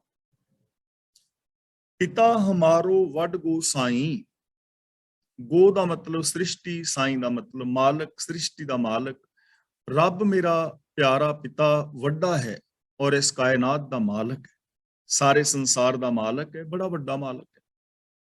ਹੁਣ ਮੇਰੇ ਤੋਂ ਕੋਈ ਪੁੱਛੇ ਕਿ ਤਿਸ ਪਿਤਾ ਪੈ ਹੋ ਕਿਉਂ ਕਰ ਜਾਈ, ਕਿ ਉਸ ਪਿਤਾ ਦੇ ਪਹਿ ਦਾ ਮਤਲਬ ਕੋਲ, ਕਿਉਂ ਕਰ ਦਾ ਮਤਲਬ ਕਿਸ ਤਰ੍ਹਾਂ, ਕਿਹੜੇ ਵਸੀਲੇ ਨਾਲ, ਜਾਈ ਦਾ ਮਤਲਬ ਮੈਂ ਜਾਵਾਂ ਜਾਂ ਪਹੁੰਚ ਗਿਆ। ਕਿ ਜੇ ਕੋਈ ਮੇਰੇ ਤੋਂ ਪੁੱਛੇ ਕਿ ਮੇਰੇ ਵਰਗਾ ਆਮ ਇਨਸਾਨ ਉਸ ਪਿਤਾ ਕੋਲ ਕਿਵੇਂ ਅੱਪੜ ਗਿਆ, ਰੱਬ ਦੇ ਵਿੱਚ ਕਿਵੇਂ ਅਭੇਦ ਹੋ ਗਿਆ, ਰੱਬੀ ਗੁਣਾਂ ਦੇ ਨਾਲ ਸਾਂਝ ਕਿਵੇਂ ਬਣ ਗਈ, ਜਾਂ ਇਹ ਸਾਰੀ ਦੀ ਸਾਰੀ ਚੇਂਜਿੰਗ ਕਿਵੇਂ ਆ ਗਈ, ਕਿ ਤਿਸ ਪਿਤਾ ਪੇ ਹੋ ਕਿਉਂ ਕਰ ਜਾਈ, ਕਿ ਜੇ ਮੈਂ ਜਾਣਾ ਹੋਵੇ ਤਾਂ ਉਸ ਪਿਤਾ ਦੇ ਕੋਲ ਕਿਵੇਂ ਜਾਵਾਂ, ਸਾਡਾ ਸਵਾਲ ਹੋਏਗਾ ਨਾ। ਤਾਂ ਕਬੀਰ ਜੀ ਕਹਿੰਦੇ ਨੇ, ਜੇ ਕੋਈ ਮੇਰੇ ਤੋਂ ਪੁੱਛੇ ਕਿ ਉਸ ਪਿਤਾ ਦੇ ਕੋਲ ਕਿਵੇਂ ਜਾਇਆ ਜਾਂਦਾ ਹੈ ਜਾਂ ਮੈਂ ਕਿਵੇਂ ਪਹੁੰਚ ਗਿਆ, ਤਾਂ ਹੁਣ ਉਹਦਾ ਉੱਤਰ ਦੇ ਰਹੇ ਨੇ ਕਿ ਜੇ ਆਪਣੀ ਜ਼ਿੰਦਗੀ ਵਿੱਚ ਕੋਈ ਐਸੀ ਚੇਂਜਿੰਗ, ਤਬਦੀਲੀ ਚਾਹੁੰਦਾ ਹੈ ਕਿ ਉਹਦੀ ਸੋਚ ਦੇ ਵਿੱਚੋਂ ਮਾਇਆ ਵਾਲੀ ਸੋਚ ਖਤਮ ਹੋ ਜਾਏ, ਪੰਜੇ ਵਿਸ਼ੇ ਵਿਕਾਰ ਉਹਦੇ ਪੈਰਾਂ ਥੱਲੇ ਆ ਜਾਣ, ਭਾਵ ਉਹਨਾਂ ਨੂੰ ਕਾਬੂ ਕਰ ਲਵੇ, ਔਰ ਹਮੇਸ਼ਾ ਮਨ ਔਰ ਤਨ ਕਰਕੇ ਰੱਬੀ ਗੁਣਾਂ ਦਾ ਉਤਾਰ ਨਹੀਂ ਰਹੇ, ਜੇ ਕੋਈ ਐਸੀ ਜ਼ਿੰਦਗੀ ਜੀਣੀ ਚਾਹੇ ਤਾਂ ਇਹਦਾ ਰਾਹ ਕਿੱਥੋਂ ਮਿਲੇਗਾ, ਗਿਆਨ ਕਿੱਥੋਂ ਮਿਲੇ? ਤਾਂ ਕਬੀਰ ਜੀ ਉੱਤਰ ਦੇ ਰਹੇ ਨੇ, ਸਤਿਗੁਰ ਮਿਲੇ ਤਾਂ ਮਾਰਗ ਦਿਖਾਇਆ। ਮਾਰਗ ਦਾ ਮਤਲਬ ਰਾਸਤਾ, ਤਾਂ ਦਾ ਮਤਲਬ ਤਦੋਂ। ਤਾਂ ਇਸ ਦਾ ਉੱਤਰ ਇਹ ਹੈ ਕਿ ਜਦੋਂ ਮੈਨੂੰ ਸਤਿਗੁਰ ਮਿਲ ਪਏ, ਸਤਿਗੁਰ ਮਿਲੇ, ਜਦੋਂ ਮੈਨੂੰ ਗੁਰੂ ਮਿਲਿਆ ਤਾਂ ਮਾਰਗ ਦਿਖਾਇਆ, ਤਾਂ ਗੁਰੂ ਨੇ ਮੈਨੂੰ ਰੱਬ ਦੇ ਦੇਸ਼ ਦਾ, ਰੱਬ ਦੀ ਪ੍ਰਾਪਤੀ ਦਾ ਰਾਹ ਵਿਖਾ ਦਿੱਤਾ ਕਿ ਇਹ ਰਾਹ ਜਾਂਦਾ ਹੈ, ਇਸ ਰਾਹ ਤੇ ਚਲਾ ਜਾ, ਸਿੱਧਾ ਰੱਬ ਦੇ ਘਰ ਪਹੁੰਚ ਜਾਏਗਾ, ਰੱਬ ਦੇ ਵਿੱਚ ਭੇਦ ਹੋ ਜਾਏਗਾ, ਇਹ ਰਾਸਤਾ ਹੈ। ਤਾਂ ਇਹਦਾ ਮਤਲਬ ਕਿ ਗੁਰੂ ਗਿਆਨ ਅਨੁਸਾਰ ਜ਼ਿੰਦਗੀ ਜੀਣ ਦੇ ਨਾਲ ਬੰਦਾ ਐਸਾ ਜੀਵਨ ਜੀ ਸਕਦਾ ਹੈ। ਇਹਦੇ ਵਾਸਤੇ ਸਾਡੇ ਕੋਲ ਗੁਰੂ ਦੀ ਮੱਤ ਚਾਹੀਦੀ ਹੈ। ਆਪਣੀ ਹੋਛੀ ਮੱਤ ਨੂੰ ਤਿਆਗ ਕੇ ਗੁਰੂ ਦੀ ਅਸੀਮ ਮੱਤ, ਗੁਰੂ ਦੇ ਗਿਆਨ ਨੂੰ ਆਪਣੇ ਜੀਵਨ ਦੇ ਅੰਦਰ ਧਾਰਨ ਕਰਨ ਦੀ ਲੋੜ ਹੈ। ਤਾਂ ਗੁਰੂ ਦੇ ਰਾਹੀਂ ਹੀ ਅਸੀਂ ਐਸੀ ਜ਼ਿੰਦਗੀ ਜੀ ਸਕਦੇ ਹਾਂ। ਸਤਿਗੁਰ ਮਿਲੇ ਤਾਂ ਮਾਰਗ ਦਿਖਾਇਆ, ਜਗਤ ਪਿਤਾ ਮੇਰੇ ਮਨ ਭਾਇਆ। ਭਾਇਆ ਦਾ ਮਤਲਬ ਪਿਆਰਾ ਲੱਗਣ ਲੱਗ ਗਿਆ। ਤੇ ਜਦੋਂ ਗੁਰੂ ਨੇ ਰਾਹ ਵਿਖਾਇਆ, ਗੁਰੂ ਦੇ ਰਾਹ ਤੇ ਮੈਂ ਚੱਲਿਆ, ਗੁਰੂ ਦੀ ਸੋਚ ਨੂੰ ਮੈਂ ਵੇਖਿਆ, ਤਾਂ ਉਹ ਜਿਹੜਾ ਜਗਤ ਪਿਤਾ ਸੀ ਮੇਰੇ ਮਨ ਨੂੰ ਪਿਆਰਾ ਲੱਗਣ ਲੱਗ ਗਿਆ। ਰੱਬ ਦੇ ਨਾਲ ਮੇਰੀ ਪ੍ਰੀਤ ਬਣ ਗਈ, ਗੁਰੂ ਦੀ ਸੋਚ ਨਾਲ ਮੇਰੀ ਪ੍ਰੀਤ ਬਣ ਗਈ। ਮੈਂ ਆਪਣਾ ਆਪਾ ਗੁਰੂ ਦੇ ਅੱਗੇ ਸਮਰਪਿਤ ਕਰ ਦਿੱਤਾ। ਜਗਤ ਪਿਤਾ ਮੇਰੇ ਮਨ ਭਾਇਆ, ਜਗਤ ਦਾ ਪਿਓ, ਜਗਤ ਦਾ ਪਿਤਾ ਰੱਬ ਮੇਰੇ ਮਨ ਨੂੰ ਭਾ ਗਿਆ, ਮੇਰੇ ਮਨ ਨੂੰ ਪਿਆਰਾ ਲੱਗਿਆ। ਰੱਬ ਦੀ ਰਜ਼ਾ, ਰੱਬੀ ਗੁਣ, ਹੋਂ ਪੂਤ ਤੇਰਾ ਤੂੰ ਬਾਪ ਮੇਰਾ। ਤੇ ਜਦੋਂ ਜਗਤ ਪਿਤਾ ਮੇਰੇ ਮਨ ਨੂੰ ਭਾਇਆ ਤੇ ਮੈਂ ਕਿਹਾ ਵੀ ਹੇ ਪ੍ਰਭੂ ਤੂੰ ਮੇਰਾ ਪਿਤਾ ਹੈ, ਮੈਂ ਤੇਰਾ ਪੁੱਤਰ ਹਾਂ। ਏਕੈ ਠਾਹਰ ਦੁਹਾਂ ਬਸੇਰਾ। ਠਾਹਰ ਦਾ ਮਤਲਬ ਵਸ, ਥਾਂ, ਤੇ ਵਸੇਰਾ ਦਾ ਮਤਲਬ, ਬਸੇਰਾ ਦਾ ਮਤਲਬ ਵਾਸਾ। ਹੁਣ ਸਾਡਾ ਦੋਹਾਂ ਦਾ ਇੱਕੋ ਥਾਂ ਤੇ ਹੀ ਨਿਵਾਸ ਹੈ, ਇੱਕੋ ਥਾਂ ਤੇ ਅਸੀਂ ਵਸ ਰਹੇ ਹਾਂ, ਭਾਵ ਕਿ ਮਿਲਾਪ ਹੋ ਗਿਆ, ਜਿਵੇਂ ਪਿਓ ਪੁੱਤਰ ਵਸਦੇ ਨੇ ਇਕੱਠੇ। ਇਸੇ ਤਰ੍ਹਾਂ ਮੈਂ ਤੇ ਮੇਰਾ ਰੱਬ ਹੁਣ ਇੱਕ ਜਗ੍ਹਾ ਤੇ ਇਕੱਠੇ ਵਸ ਰਹੇ ਹਾਂ। ਜਿਵੇਂ ਭਗਤ ਕਬੀਰ ਜੀ ਹੋਰ ਥਾਂ ਵੀ ਬਚਨ ਕਰਦੇ ਨੇ, ਅਬ ਤੋਂ ਜਾਏ ਚੜ੍ਹੇ ਸਿੰਘਾਸਨ, ਮਿਲੇ ਹੈ ਸਾਰਿੰਗ ਪਾਣੀ, ਰਾਮ ਕਬੀਰਾ ਏਕ ਪੈ ਹੈ ਕੋਈ ਨਾ ਸਕੇ ਪਛਾਨੀ। ਤਾਂ ਜਦੋਂ ਗੁਰੂ ਦੇ ਦੱਸੇ ਰਾਹਾਂ ਤੇ ਕੋਈ ਚੱਲਦਾ ਹੈ, ਉਦੋਂ ਬੰਦਾ ਰੱਬ ਦੇ ਅੰਦਰ ਅਪੇਧ ਹੋ ਜਾਂਦਾ ਹੈ। ਫਿਰ ਰੱਬ ਅੰਦਰ ਹੀ ਵਸਦਾ ਹੈ, ਫਿਰ ਬਾਹਰ ਨਹੀਂ, ਅੰਦਰੇ ਅੰਦਰ ਹੀ ਮਿਲਾਪ ਹੋ ਜਾਂਦਾ ਹੈ। ਭਾਵ ਕਿ ਅੰਦਰੋਂ ਮਾੜੀ ਸੋਚ ਖਤਮ ਹੋ ਜਾਂਦੀ ਹੈ ਔਰ ਚੰਗੀ ਸੋਚ ਅੰਦਰ ਪ੍ਰਗਟ ਹੋ ਜਾਂਦੀ ਹੈ। ਕਹੋ ਕਬੀਰ ਜਨ ਏਕੋ ਬੂਝਿਆ। ਜਨ ਦਾ ਮਤਲਬ ਦਾਸ ਨੇ। ਕਬੀਰ ਜੀ ਕਹਿੰਦੇ ਨੇ ਕਿ ਮੈਂ ਦਾਸ ਨੇ ਉਸ ਇੱਕ ਪ੍ਰਭੂ ਨੂੰ ਪਛਾਣ ਲਿਆ ਹੈ। ਬੂਝਿਆ ਦਾ ਮਤਲਬ ਪਛਾਣ ਲਿਆ ਹੈ। ਪਛਾਣ ਦਾ ਮਤਲਬ ਜਾਣ ਪਛਾਣ ਪਾ ਲਈ ਹੈ, ਸਾਂਝ ਬਣ ਗਈ ਹੈ, ਉਸ ਇੱਕ ਦੇ ਨਾਲ ਮੇਰੀ ਸਾਂਝ ਬਣ ਗਈ ਹੈ। ਤੇ ਯਾਦ ਰੱਖਣਾ, ਜਦੋਂ ਇੱਕ ਦੇ ਨਾਲ ਸਾਂਝ ਬਣ ਜਾਏ ਨਾ, ਉਦੋਂ ਕੀ ਹੁੰਦਾ ਹੈ ਕਿ ਉਹ ਇਸ ਸਾਰੇ ਸੰਸਾਰ ਨੂੰ ਬੰਦਾ ਇੱਕ ਰੱਬ ਦੇ ਰੂਪ ਵਿੱਚ ਵੇਖਦਾ ਹੈ ਕਿ ਇੱਕ ਹੀ ਕੰਟੀਨਿਊ ਫੈਲਿਆ ਹੋਇਆ ਹੈ। ਨੰਬਰ 2, ਜਿਹੜਾ ਇੱਕ ਦੇ ਨਾਲ ਸਾਂਝ ਪਾ ਲੈਂਦਾ ਹੈ, ਉਹ ਬੰਦਾ ਅੰਦਰੋਂ ਔਰ ਬਾਹਰੋਂ ਇੱਕ ਹੋ ਜਾਂਦਾ ਹੈ। ਨੰਬਰ 3, ਜਿਹਦਾ ਇੱਕ ਦੇ ਨਾਲ ਜਿਹਦੀ ਸਾਂਝ ਪੈ ਜਾਏ, ਉਹਦੇ ਫਿਰ ਮਿਲਵਰਤਨ ਜਿਹੜਾ ਹੈ, ਬਿਹੇਵੀਅਰ ਸਾਰਿਆਂ ਦੇ ਨਾਲ ਇੱਕੋ ਜਿਹਾ ਹੋ ਜਾਂਦਾ ਹੈ। ਭਾਈ ਕਨਈਏ ਦੀ ਤਰ੍ਹਾਂ ਉਹ ਸਾਰਿਆਂ ਨੂੰ ਪਾਣੀ ਪਿਲਾਉਂਦਾ ਹੈ, ਉਹ ਸਾਰਿਆਂ ਨੂੰ ਫਿਰ ਮਰਮ ਪੱਟੀ ਕਰਦਾ ਹੈ। ਉਹਦਾ ਬਿਹੇਵੀਅਰ ਸਾਰਿਆਂ ਦੇ ਨਾਲ ਇੱਕੋ ਜਿਹਾ ਚੰਗਾ, ਪਿਆਰਾ, ਮਿੱਠਾ ਹੁੰਦਾ ਹੈ। ਇਹ ਹੈ ਨਿਸ਼ਾਨੀ ਇੱਕ ਦੇ ਨਾਲ ਜੁੜੇ ਹੋਏ ਇਨਸਾਨ ਦੀ, ਕਿ ਉਹ ਸਾਰੇ ਸੰਸਾਰ ਨੂੰ ਇੱਕ ਇਕਾਈ ਦੇ ਰੂਪ ਵਿੱਚ ਵੇਖਦਾ ਹੈ। ਉਹ ਮਨ, ਬਚਨ ਔਰ ਕਰਮ ਕਰਕੇ ਇੱਕ ਹੋ ਜਾਂਦਾ ਹੈ ਔਰ ਉਹਦਾ ਸਾਰਿਆਂ ਦੇ ਨਾਲ ਬਿਹੇਵੀਅਰ ਇੱਕੋ ਜੈਸਾ ਚੰਗਾ, ਮਿੱਠਾ ਔਰ ਪਿਆਰਾ ਹੁੰਦਾ ਹੈ। ਕਹੋ ਕਬੀਰ ਜਨ ਏਕੋ ਬੂਝਿਆ, ਗੁਰ ਪ੍ਰਸਾਦ ਮੈਂ ਸਭ ਕਿਛ ਸੂਝਿਆ। ਸੂਝਿਆ ਦਾ ਮਤਲਬ ਸੂਝ ਪੈ ਗਈ, ਗੁਰ ਪ੍ਰਸਾਦ ਦਾ ਮਤਲਬ ਗੁਰੂ ਦੀ ਕਿਰਪਾ। ਸਤਿਗੁਰ ਦੀ ਕਿਰਪਾ ਦੇ ਨਾਲ ਮੈਨੂੰ ਜੀਵਨ ਦੇ ਰਾਸਤੇ ਦੀ ਸਾਰੀ ਸੂਝ ਪੈ ਗਈ। ਸਭ ਸੂਝਿਆ ਦਾ ਮਤਲਬ, ਸਭ ਕੀ ਸੂਝਿਆ ਦਾ ਮਤਲਬ ਸਾਰੀ ਸੂਝ ਪੈ ਗਈ, ਮਤਲਬ ਕਿ ਜੀਵਨ ਦੀ ਅਸਲੀਅਤ ਦਾ ਪਤਾ ਲੱਗ ਗਿਆ। ਸੱਚ ਔਰ ਝੂਠ ਦਾ ਨਿਰਣਾ ਕਰਨ ਵਾਲੀ ਮੱਤ ਮਿਲ ਗਈ। ਕੀ ਸੱਚ ਹੈ, ਕੀ ਝੂਠ ਹੈ, ਕੀ ਆਤਮ ਹੈ, ਕੀ ਅਨਾਤਮ ਹੈ, ਕੀ ਪੁੰਨ ਹੈ, ਕੀ ਪਾਪ ਹੈ, ਕੀ ਧਰਮ ਹੈ, ਕੀ ਅਧਰਮ ਹੈ, ਕੀ ਭਲਾ ਹੈ, ਕੀ ਬੁਰਾ ਹੈ, ਕੀ ਹਾਨੀ ਹੈ, ਕੀ ਲਾਭ ਹੈ।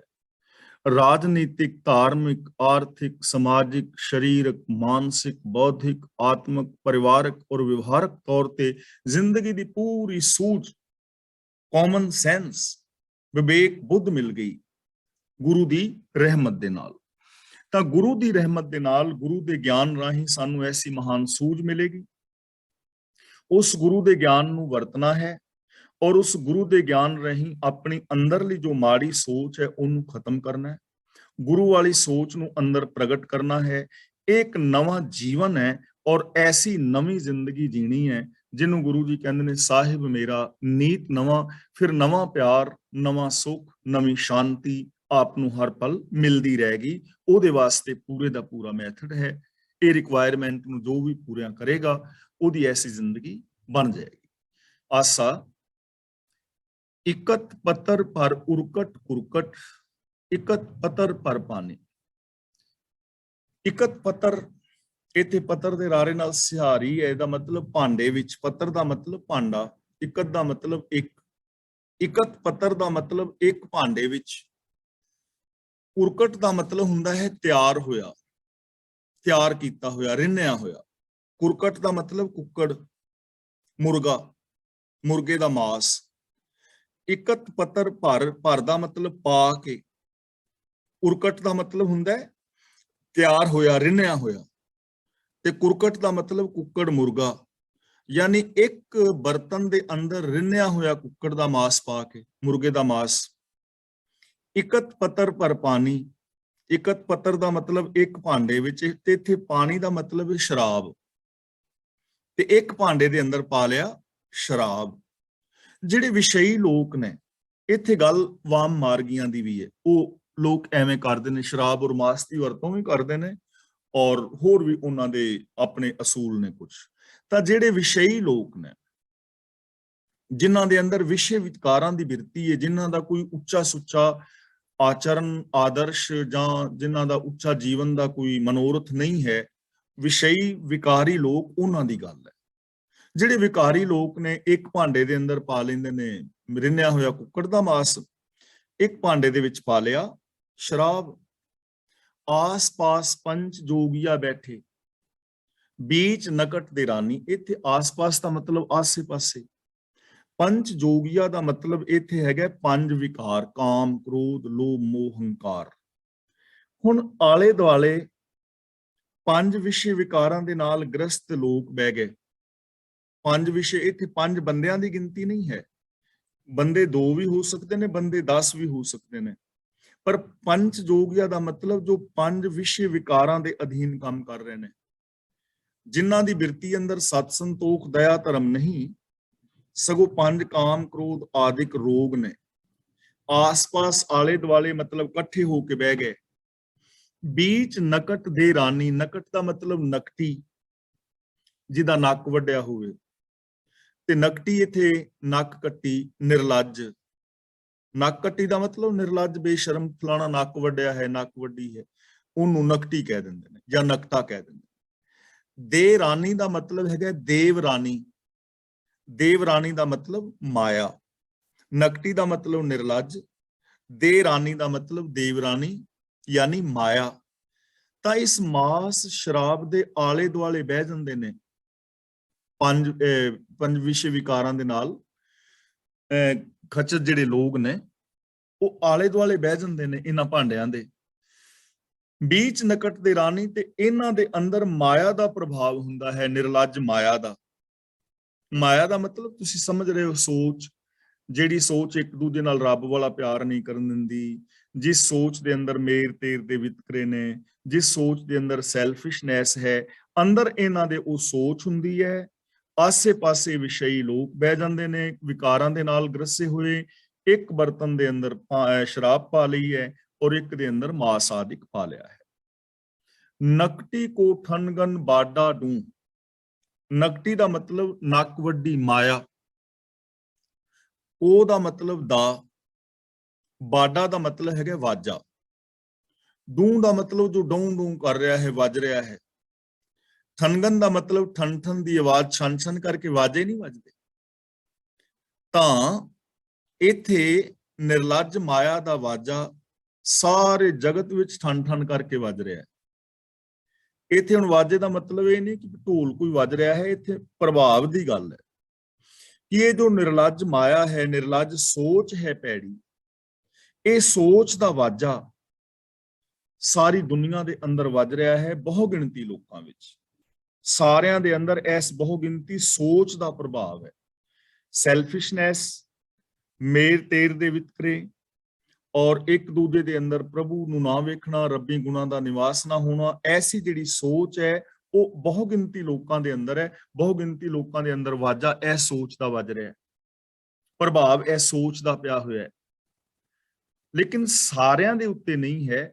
ਕਿਨਹਿ ਵਿਵੇਕੀ ਕਾਟੀ ਤੂੰ, ਕਿਨਹਿ ਦਾ ਮਤਲਬ ਕਿਸੇ ਨੇ, ਵਿਵੇਕੀ ਦਾ ਮਤਲਬ ਵਿਚਾਰਵਾਨ, ਜਿਨੇ ਵਿਚਾਰਿਆ ਹੈ, ਜਿਨੇ ਸੱਚ ਦੀ, ਝੂਠ ਦੀ, ਚੰਗੇ ਮਾੜੇ ਦੀ ਪਹਿਚਾਨ ਕੀਤੀ ਹੈ, ਗੁਰੂ ਤੋਂ ਗਿਆਨ ਦੀ ਦਾਤ ਲਈ ਹੈ। ਕਾਟੀ ਦਾ ਮਤਲਬ ਕੱਟਿਆ ਹੈ, ਮਤਲਬ ਕਿ ਇਸ ਪ੍ਰਭਾਵ ਨੂੰ ਦੂਰ ਕੀਤਾ ਹੈ। ਕਬੀਰ ਜੀ ਕਹਿੰਦੇ ਨੇ ਕਿ ਹੇ ਮਾਇਆ, ਕਿਸੇ ਵਿਰਲੇ ਵਿਚਾਰਵਾਨ ਨੇ ਤੇਰਾ ਬਲ ਆਪਣੇ ਤੇ ਨਹੀਂ ਪੈਣ ਦਿੱਤਾ। ਕਿਸੇ ਵਿਰਲੇ ਨੇ ਤੈਨੂੰ ਕੱਟਿਆ ਹੈ, ਦੂਰ ਕੀਤਾ ਹੈ, ਤੇਰੇ ਪ੍ਰਭਾਵ ਤੋਂ ਬਚਿਆ ਹੈ। ਵਿਰਲੇ ਵਿਰਲੇ ਲੋਕ ਹੈ ਨੇ ਜਿਨ੍ਹਾਂ ਦੇ ਵਿੱਚ ਇਹ ਪ੍ਰਭਾਵ ਨਹੀਂ, ਜਿਹੜੇ ਵਿਸ਼ੇ ਵਿਕਾਰਾਂ ਵਿੱਚ ਨਹੀਂ ਖਚਤ, ਜਿਨ੍ਹਾਂ ਦੀ ਸੋਚ ਚੰਗੀ ਹੈ, ਜਿਹੜੇ ਹਰ ਧੀ ਭੈਣ ਨੂੰ ਧੀ ਭੈਣ ਦੀ ਤਰ੍ਹਾਂ ਵੇਖਦੇ ਨੇ, ਜੋ ਸੱਚ ਸੁਣਦੇ ਨੇ, ਸੱਚ ਬੋਲਦੇ ਨੇ, ਸੱਚੀ ਜ਼ਿੰਦਗੀ ਜੀਂਦੇ ਨੇ, ਸੱਚੀ ਜਿਨ੍ਹਾਂ ਦੇ ਅੰਦਰ ਸੋਚ ਹੈ। ਕੁਝ ਵਿਰਲੇ ਵਿਚਾਰਵਾਨ ਨੇ ਇਹ ਮਾਇਆ, ਜਿਨ੍ਹਾਂ ਨੇ ਤੈਨੂੰ ਕੱਟਿਆ ਹੈ, ਤੇਰੇ ਪ੍ਰਭਾਵ ਤੋਂ ਜੋ ਬਚੇ ਨੇ। ਸਗਲ ਮਾਹੇ ਨਕਟੀ ਕਾ ਵਾਸਾ, ਸਗਲ ਮਾਰ ਉਹ ਹੇਰੀ। ਸਗਲ ਮਾਹੇ ਦਾ ਮਤਲਬ ਸਾਰਿਆਂ ਦੇ ਵਿੱਚ, ਸਾਰੀ ਦੁਨੀਆ ਵਿੱਚ। ਨਕਟੀ ਦਾ ਮਤਲਬ ਨਿਰਲੱਜ ਮਾਇਆ ਦਾ ਵਾਸਾ ਹੈ, ਸਾਰਿਆਂ ਦੇ ਅੰਦਰ ਨਿਰਲੱਜ ਮਾਇਆ ਦਾ ਵਾਸਾ ਹੈ। ਮਾਇਆ ਦਾ ਮਤਲਬ ਪੈਸਾ ਨਹੀਂ ਹੈ, ਮਾਇਆ ਦਾ ਮਤਲਬ ਔਰਤ ਨਹੀਂ ਹੈ। ਪੈਸਾ ਹਰ ਬੰਦੇ ਦੀ ਜ਼ਰੂਰਤ ਹੈ, ਪੈਸੇ ਤੋਂ ਬਿਨਾਂ ਰੋਟੀ ਕੱਪੜੇ ਮਕਾਨ ਦੀਆਂ ਲੋੜਾਂ ਨਹੀਂ ਪੂਰੀਆਂ ਹੁੰਦੀਆਂ, ਇਹ ਜ਼ਰੂਰੀ ਹੈ। ਔਰਤ ਜਿਹੜੀ ਹੈ ਇਹ ਮਾਇਆ ਨਹੀਂ ਹੈ, ਔਰਤ ਸਤਿਕਾਰਯੋਗ ਹੈ, ਔਰਤ ਰੱਬ ਦਾ ਰੂਪ ਹੈ। ਯਾਨੀ ਔਰਤ ਨੂੰ ਮਾਨ ਆਦਰ ਦਿੱਤਾ ਗਿਆ ਹੈ, ਔਰਤ ਨੂੰ ਔਰ ਪੈਸੇ ਨੂੰ ਮਾਇਆ ਨਹੀਂ ਕਿਹਾ ਗਿਆ। ਮਾਇਆ ਇੱਕ ਸੋਚ ਦਾ ਨਾਮ ਹੈ। ਤਾਂ ਇਹ ਜੋ ਮਾੜੀ ਸੋਚ ਹੈ, ਆਪਣੇ ਪਰਾਏ ਦੇ ਵਿਤਕਰੇ, ਸਵਾਰਥ ਦੇ ਵਿੱਚ ਗ੍ਰਸੇ ਹੋਣਾ, ਹਰ ਇੱਕ ਦੇ ਨਾਲ ਇੱਕ ਜੈਸਾ ਵਿਹਾਰ ਨਾ ਕਰਨਾ, ਮੰਦੀ ਮੈਂਟੈਲਿਟੀ, ਇਹ ਆਮ ਲੋਕਾਂ ਦੇ ਅੰਦਰ ਸੋਚ ਹੈ, ਪ੍ਰਭਾਵ ਹੈ। ਸਗਲ ਮਾਰ ਔਹੇਰੀ, ਔਹੇਰੀ ਦਾ ਮਤਲਬ ਤੱਕਦੀ ਹੈ, ਵੇਖਦੀ ਹੈ। ਸਾਰਿਆਂ ਦੇ ਉੱਤੇ ਸੋਚ ਦੀ ਨਜ਼ਰ ਹੈ, ਸਾਰੇ ਇਹਦੀ ਤਾਕ ਵਿੱਚ ਨੇ। ਸਗਲ ਮਾਰ, ਮਾਰ ਦਾ ਮਤਲਬ ਮਾਰ ਕੇ, ਆਤਮਕ ਮੌਤੇ ਮਾਰ ਕੇ। ਔਹੇਰੀ ਦਾ ਮਤਲਬ ਤੱਕਦੀ ਹੈ ਵੀ ਕੋਈ ਬਚ ਤੇ ਨਹੀਂ ਗਿਆ, ਮਾਰ ਕੇ ਵੇਖਦੀ ਹੈ ਵੀ ਬਚ ਤੇ ਨਹੀਂ ਗਿਆ। ਕਿੰਨੇ ਲੋਕਾਂ ਨੂੰ ਆਤਮਕ ਮੌਤੇ ਮਾਰ ਦਿੱਤਾ ਨਾ ਸੋਚ ਨੇ, ਇਨਸਾਨੀਅਤ ਮਰ ਗਈ, ਜਿਹਦੇ ਬਾਰੇ ਅਸੀਂ ਰੋਜ਼ ਗੱਲਾਂ ਕਰਦੇ ਹਾਂ। ਬਹੁਤ ਵਾਰੀਆਂ ਇਹ ਚੀਜ਼ਾਂ ਦੁਹਰਾਈਆਂ ਨੇ ਕਿ ਆ ਖਾਣ ਪੀਣ ਦੇ ਪਦਾਰਥਾਂ ਦੇ ਵਿੱਚ ਮਿਲਾਵਟ ਕਰਨੀ, ਰਿਸ਼ਵਤ ਲੈਣੀ, ਚੋਰੀ ਕਰਨੀ, ਕਤਲ ਕਰਨੇ, ਬਲਾਤਕਾਰ ਕਰਨੇ, ਸਾਰਾ ਕੁਝ ਆਤਮਕ ਮੌਤ ਦਾ ਹੀ ਤੇ ਪ੍ਰਗਟਾਵਾ ਹੈ। ਕਿ ਬੰਦੇ ਦੀਆਂ ਚੋਰੀਆਂ ਕੁੱਤੇ ਫੜਨ ਲੱਗ ਜਾਣ, ਇਸ ਤੋਂ ਵੱਧ ਹੁਣ ਬੰਦਾ ਕਿੰਨਾ ਕੁ ਮਰੇਗਾ। ਇਸੇ ਨੂੰ ਕਹਿੰਦੇ ਨੇ ਸਗਲ ਮਾਰ, ਸਾਰਿਆਂ ਨੂੰ ਆਤਮਕ ਮੌਤੇ ਮਾਰ ਕੇ। ਔਹੇਰੀ ਦਾ ਮਤਲਬ ਤੱਕਦੀ ਹੈ ਵੀ ਚੰਗੀ ਤਰ੍ਹਾਂ ਮਰਿਆ ਕਿ ਨਹੀਂ ਮਰਿਆ। ਕਬੀਰ ਜੀ ਕਹਿੰਦੇ ਨੇ ਸਗਲਿਆਂ ਕੀ ਹੋ ਬਹਿਨ ਭਾਨਜੀ, ਜਿਨਹਿ ਬਰੀ ਤਿਸ ਚੇਰੀ। ਸਗਲਿਆਂ ਦਾ ਮਤਲਬ ਸਾਰਿਆਂ ਦੀ, ਹੋਂ ਦਾ ਮਤਲਬ ਮੈਂ, ਮਾਇਆ ਕਹਿ ਰਹੀ ਹੈ। ਬਹਿਨ ਦਾ ਮਤਲਬ ਭੈਣ, ਭਾਂਜੀ ਦਾ ਮਤਲਬ ਭਣੇਵੀਂ। ਇਹ ਸਾਰਿਆਂ ਦੀ ਮੈਂ ਭੈਣ ਔਰ ਭਣੇਵੀਂ ਦੀ ਤਰ੍ਹਾਂ ਹਾਂ। ਕਿਉਂਕਿ ਭੈਣਾਂ ਨਾਲ ਤੇ ਭਣੇਵੀਆਂ ਦੇ ਨਾਲ ਬੰਦਾ ਪਿਆਰ ਕਰਦਾ ਨਾ, ਆਪਣਤਵ ਹੁੰਦਾ ਹੈ ਭੈਣ ਭਰਾਵਾਂ ਦੇ ਨਾਲ। ਇਹਦਾ ਮੀਨਿੰਗ ਇਹ ਹੈ ਕਿ ਸਾਰੇ ਲੋਕ ਮੈਨੂੰ ਆਪਣੀ ਭੈਣ ਔਰ ਭਣੇਵੀਂ ਦੀ ਤਰ੍ਹਾਂ ਪਿਆਰ ਕਰਦੇ ਨੇ। ਹੁਣ ਭੈਣ ਔਰ ਭਣੇਵੀਂ ਜਦੋਂ ਵਿਆਹੀ ਜਾਂਦੀ ਹੈ ਭੈਣ, ਤਾਂ ਜਿਸ ਦੇ ਨਾਲ ਵਿਆਹੀ ਗਈ ਉਹਦੀ ਉਹ ਭੈਣ ਨਹੀਂ, ਉਹਦੀ ਉਹ ਪਤਨੀ ਹੈ। ਉਹਦੀ ਉਹ ਪਤਨੀ ਹੋ ਗਈ ਨਾ। ਮੇਰੀ ਭੈਣ ਮੇਰੇ ਜੀਜੇ ਦੀ ਤਾਂ ਪਤਨੀ ਹੋਏਗੀ, ਕਿਸੇ ਦੀ ਭੈਣ ਜੋ ਮੇਰੇ ਨਾਲ ਵਿਆਹੀ ਗਈ ਉਹ ਮੇਰੀ ਪਤਨੀ ਹੋਏਗੀ। ਤਾਂ ਕਬੀਰ ਜੀ ਕਹਿੰਦੇ ਨੇ ਸਗਲਿਆਂ ਕੀ ਹੋ ਬਹਿਨ ਭਾਨਜੀ, ਸਾਰਿਆਂ ਦੀ ਮੈਂ ਭੈਣ ਭਣੇਵੀਂ ਆ। ਭਾਵ ਸਾਰੇ ਲੋਕ ਮੈਨੂੰ ਪਿਆਰ ਕਰਦੇ ਨੇ, ਤਰਲੇ ਲੈ ਲੈ ਕੇ ਇਕੱਠੀ ਕਰਦੇ ਨੇ। ਪਰ ਜਿਨਹਿ ਬਰੀ, ਜਿਨੇ ਮੈਨੂੰ ਵਿਆਹ ਲਿਆ, ਤਿਸ ਚੇਰੀ, ਉਹਦੀ ਮੈਂ ਦਾਸੀ ਬਣ ਜਾਂਦੀ ਆ। ਜਿਨੇ ਮੈਨੂੰ ਵਿਆਹ ਲਿਆ ਉਹਦੀ ਮੈਂ ਦਾਸੀ ਬਣ ਜਾਂਦੀ ਆ। ਵਿਆਹ ਲਿਆ ਦਾ ਮਤਲਬ ਜਿਨੇ ਆਪਣੀ ਸੋਚ ਦੇ ਨਾਲ, ਜਿਨੇ ਆਪਣੀ ਸੋਚ ਨੂੰ ਵਿਸ਼ਾਲ ਕਰ ਲਿਆ, ਜਿਨੇ ਮੈਨੂੰ ਸਹੀ ਢੰਗ ਦੇ ਨਾਲ ਵਰਤਿਆ, ਉਹਦੀ ਮੈਂ ਦਾਸੀ ਬਣ ਗਈ, ਉਹਦੇ ਮੈਂ ਸੇਵਾ ਦੇ ਵਿੱਚ ਹਾਜ਼ਰ ਹੋ ਜਾਂਦੀ ਹਾਂ। ਹੁਣ ਇਹ ਚੀਜ਼ ਜਿਹੜੀ ਹੈ ਨਾ ਸਮਝਣ ਵਾਲੀ ਹੈ।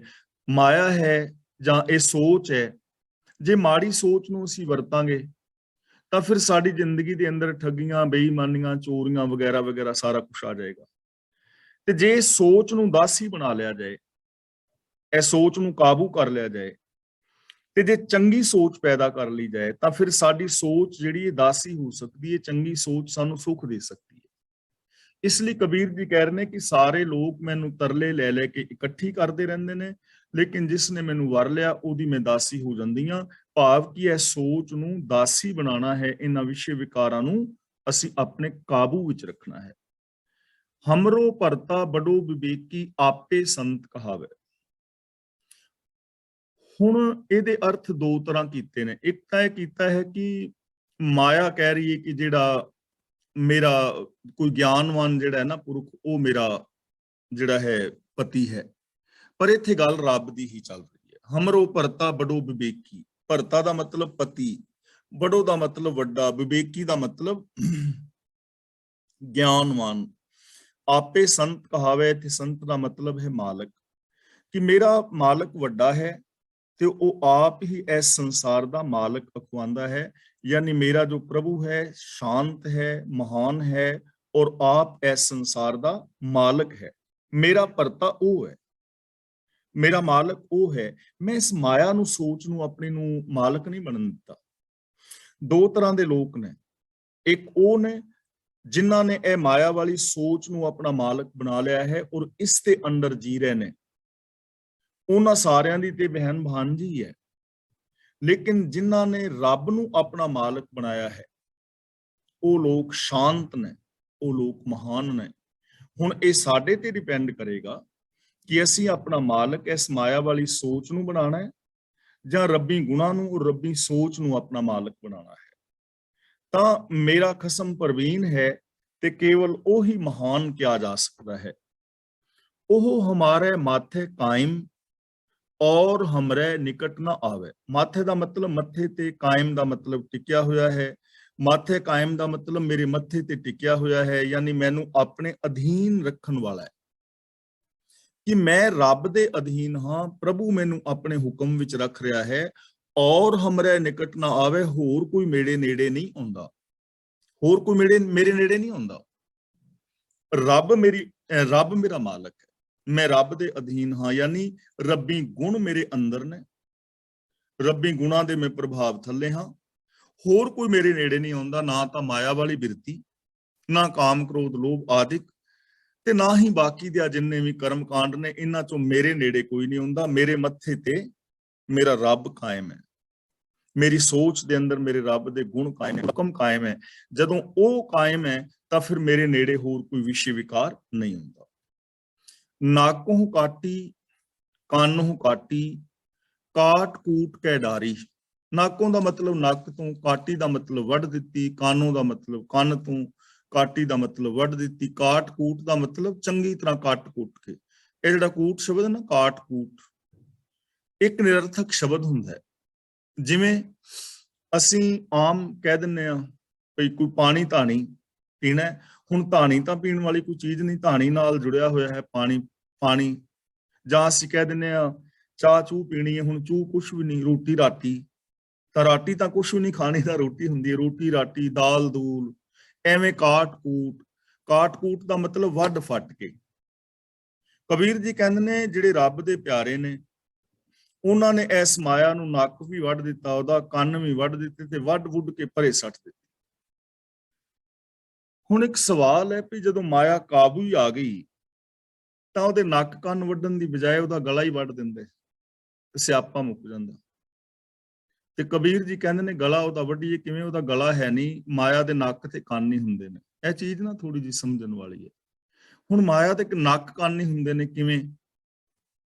बंदा ना चंगे काम करदा है, कोई काम करदा है ते काम करन तो बाद ना ਕੰਨਾਂ ਦੇ ਨਾਲ ਫਿਰ ਉਹਦੀ ਸ਼ੋਭਾ ਸੁਣਨੀ ਚਾਹੁੰਦਾ ਹੈ। ਇਹਨੂੰ ਕਹਿੰਦੇ ਨੇ ਮਾਇਆ ਦੇ ਸਿਰਫ ਕੰਨ ਨੇ, ਆਪਣੀ ਸ਼ੋਭਾ ਸੁਣਨੀ ਚਾਹੁੰਦਾ ਹੈ। ਜੇ ਵਿਆਹ ਸ਼ਾਦੀ ਵੀ ਕਰੇਗਾ ਨਾ ਬੱਚਿਆਂ ਦੀ, ਜਾਂ ਕੋਈ ਲੰਗਰ ਵੀ ਅਸੀਂ ਲਾਈਏ ਆਮ ਅਖੰਡ ਪਾਠ ਤੇ ਜਾਂ ਸਹਿਜ ਪਾਠ ਤੇ ਲੰਗਰ ਵੀ, ਤੇ ਫਿਰ ਅਸੀਂ ਆਪਣੇ ਰਿਸ਼ਤੇਦਾਰਾਂ ਭੈਣਾਂ ਭਰਾਵਾਂ ਤੋਂ ਪੁੱਛਦੇ ਹਾਂ ਕਿਵੇਂ ਦਾਲ ਸਬਜ਼ੀ, ਵੀ ਹੁਣ ਇਹ ਲੋਕ ਕਹਿਣ ਵੀ ਕਿਆ ਬਾਤ ਯਾਰ, ਮਜ਼ਾ ਆ ਗਿਆ, ਲੱਡੂ ਬੜੇ ਵਧੀਆ ਸੀ, ਗੁਲਾਬ ਜਾਮਨ, ਦਹੀਂ ਭੱਲੇ, ਕਿਆ ਬਾਤ, ਬਹੁਤ ਵਧੀਆ ਸੀ। ਇਹਨੂੰ ਕਹਿੰਦੇ ਨੇ ਮਾਇਆ ਦੇ ਕੰਨ, ਆਪਣੇ ਕੀਤੇ ਹੋਏ ਕੰਮਾਂ ਦੀ ਸ਼ੋਭਾ ਸੁਣਨੀ ਤੇ ਨਾਕੋਂ ਕਾਟੀ।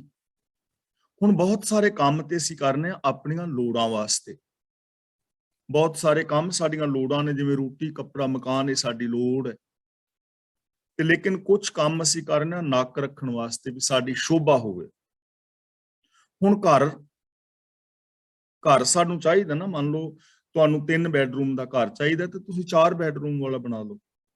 ਇਹ ਤਾਂ ਹੋਗੀ ਲੋੜ, ਵੀ ਇੱਕ ਅੱਧਾ ਬੰਦਾ ਵਾਧੂ ਵੀ ਆ ਜਾਂਦਾ, ਇਹ ਤੇ ਹੋਗੀ ਲੋੜ।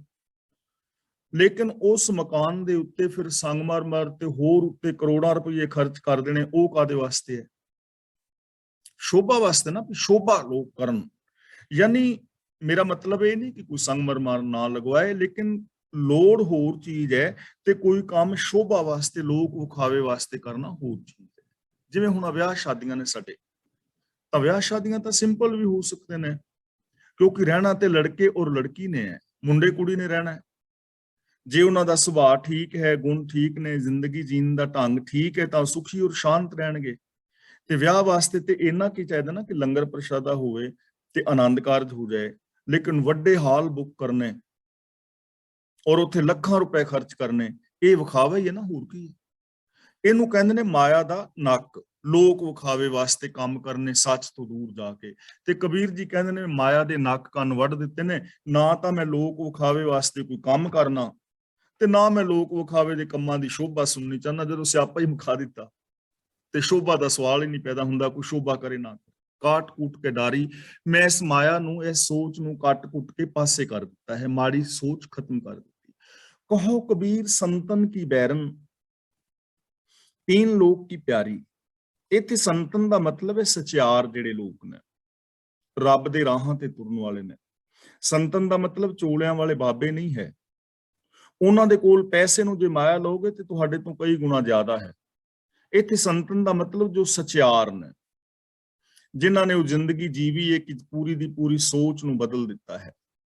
ਤਾਂ ਜੋ ਸਚਿਆਰ ਪੁਰਸ਼ ਨੇ, ਉਹਨਾਂ ਦੀ ਇਹ ਮਾਇਆ ਵੈਰਨ ਹੈ। ਉਹ ਇਹਨੂੰ ਆਪਣੇ ਮਿੱਤਰ ਨਹੀਂ ਸਮਝਦੇ, ਉਹ ਵੈਰਨ ਸਮਝਦੇ ਨੇ। ਉਹਨਾਂ ਨੂੰ ਸਮਝ ਹੈ ਕਿ ਜੇ ਐਸੀ ਸੋਚ ਨੂੰ ਅਪਣਾ ਲਿਆ ਤਾਂ ਇਹ ਸੋਚ ਇਨਸਾਨੀਅਤ ਦੀ ਸਭ ਤੋਂ ਵੱਡੀ ਵੈਰਨ ਹੈ, ਸਭ ਤੋਂ ਵੱਡੀ ਵੈਰੀ ਇਹ ਸੋਚ। ਦੇਖੋ ਧਿਆਨ ਦੇ ਨਾਲ ਆਪਾਂ ਵਿਚਾਰੀਏ ਤਾਂ ਜੋ ਇਹ ਸੋਚ ਹੈ ਮੇਰ ਤੇਰ ਦੇ ਵਿਤਕਰਿਆਂ ਵਾਲੀ, ਸੈਲਫਿਸ਼ਨੈਸ ਵਾਲੀ, ਰੱਬੀ ਗੁਣਾ ਤੋਂ ਦੂਰ ਲੈ ਜਾਣ ਵਾਲੀ, ਇਹਨੇ ਸੰਸਾਰ ਦਾ ਕੀ ਹਾਲ ਕਰ ਦਿੱਤਾ ਹੈ। ਇੱਕ ਦੇਸ਼ ਨੂੰ ਦੂਜੇ ਦੇਸ਼ ਦਾ ਵੈਰੀ ਬਣਾਇਆ ਹੈ। ਇਹ ਸੋਚ ਨੇ ਹੀ ਤੇ ਐਟਮ ਔਰ ਹਾਈਡਰੋਜਨ ਬੰਬ ਤਿਆਰ ਕਰਾਏ ਨੇ। ਇਹ ਸੋਚ ਕਰਕੇ ਹੀ ਤੇ ਮਾਰੂ ਹਥਿਆਰ ਨੇ।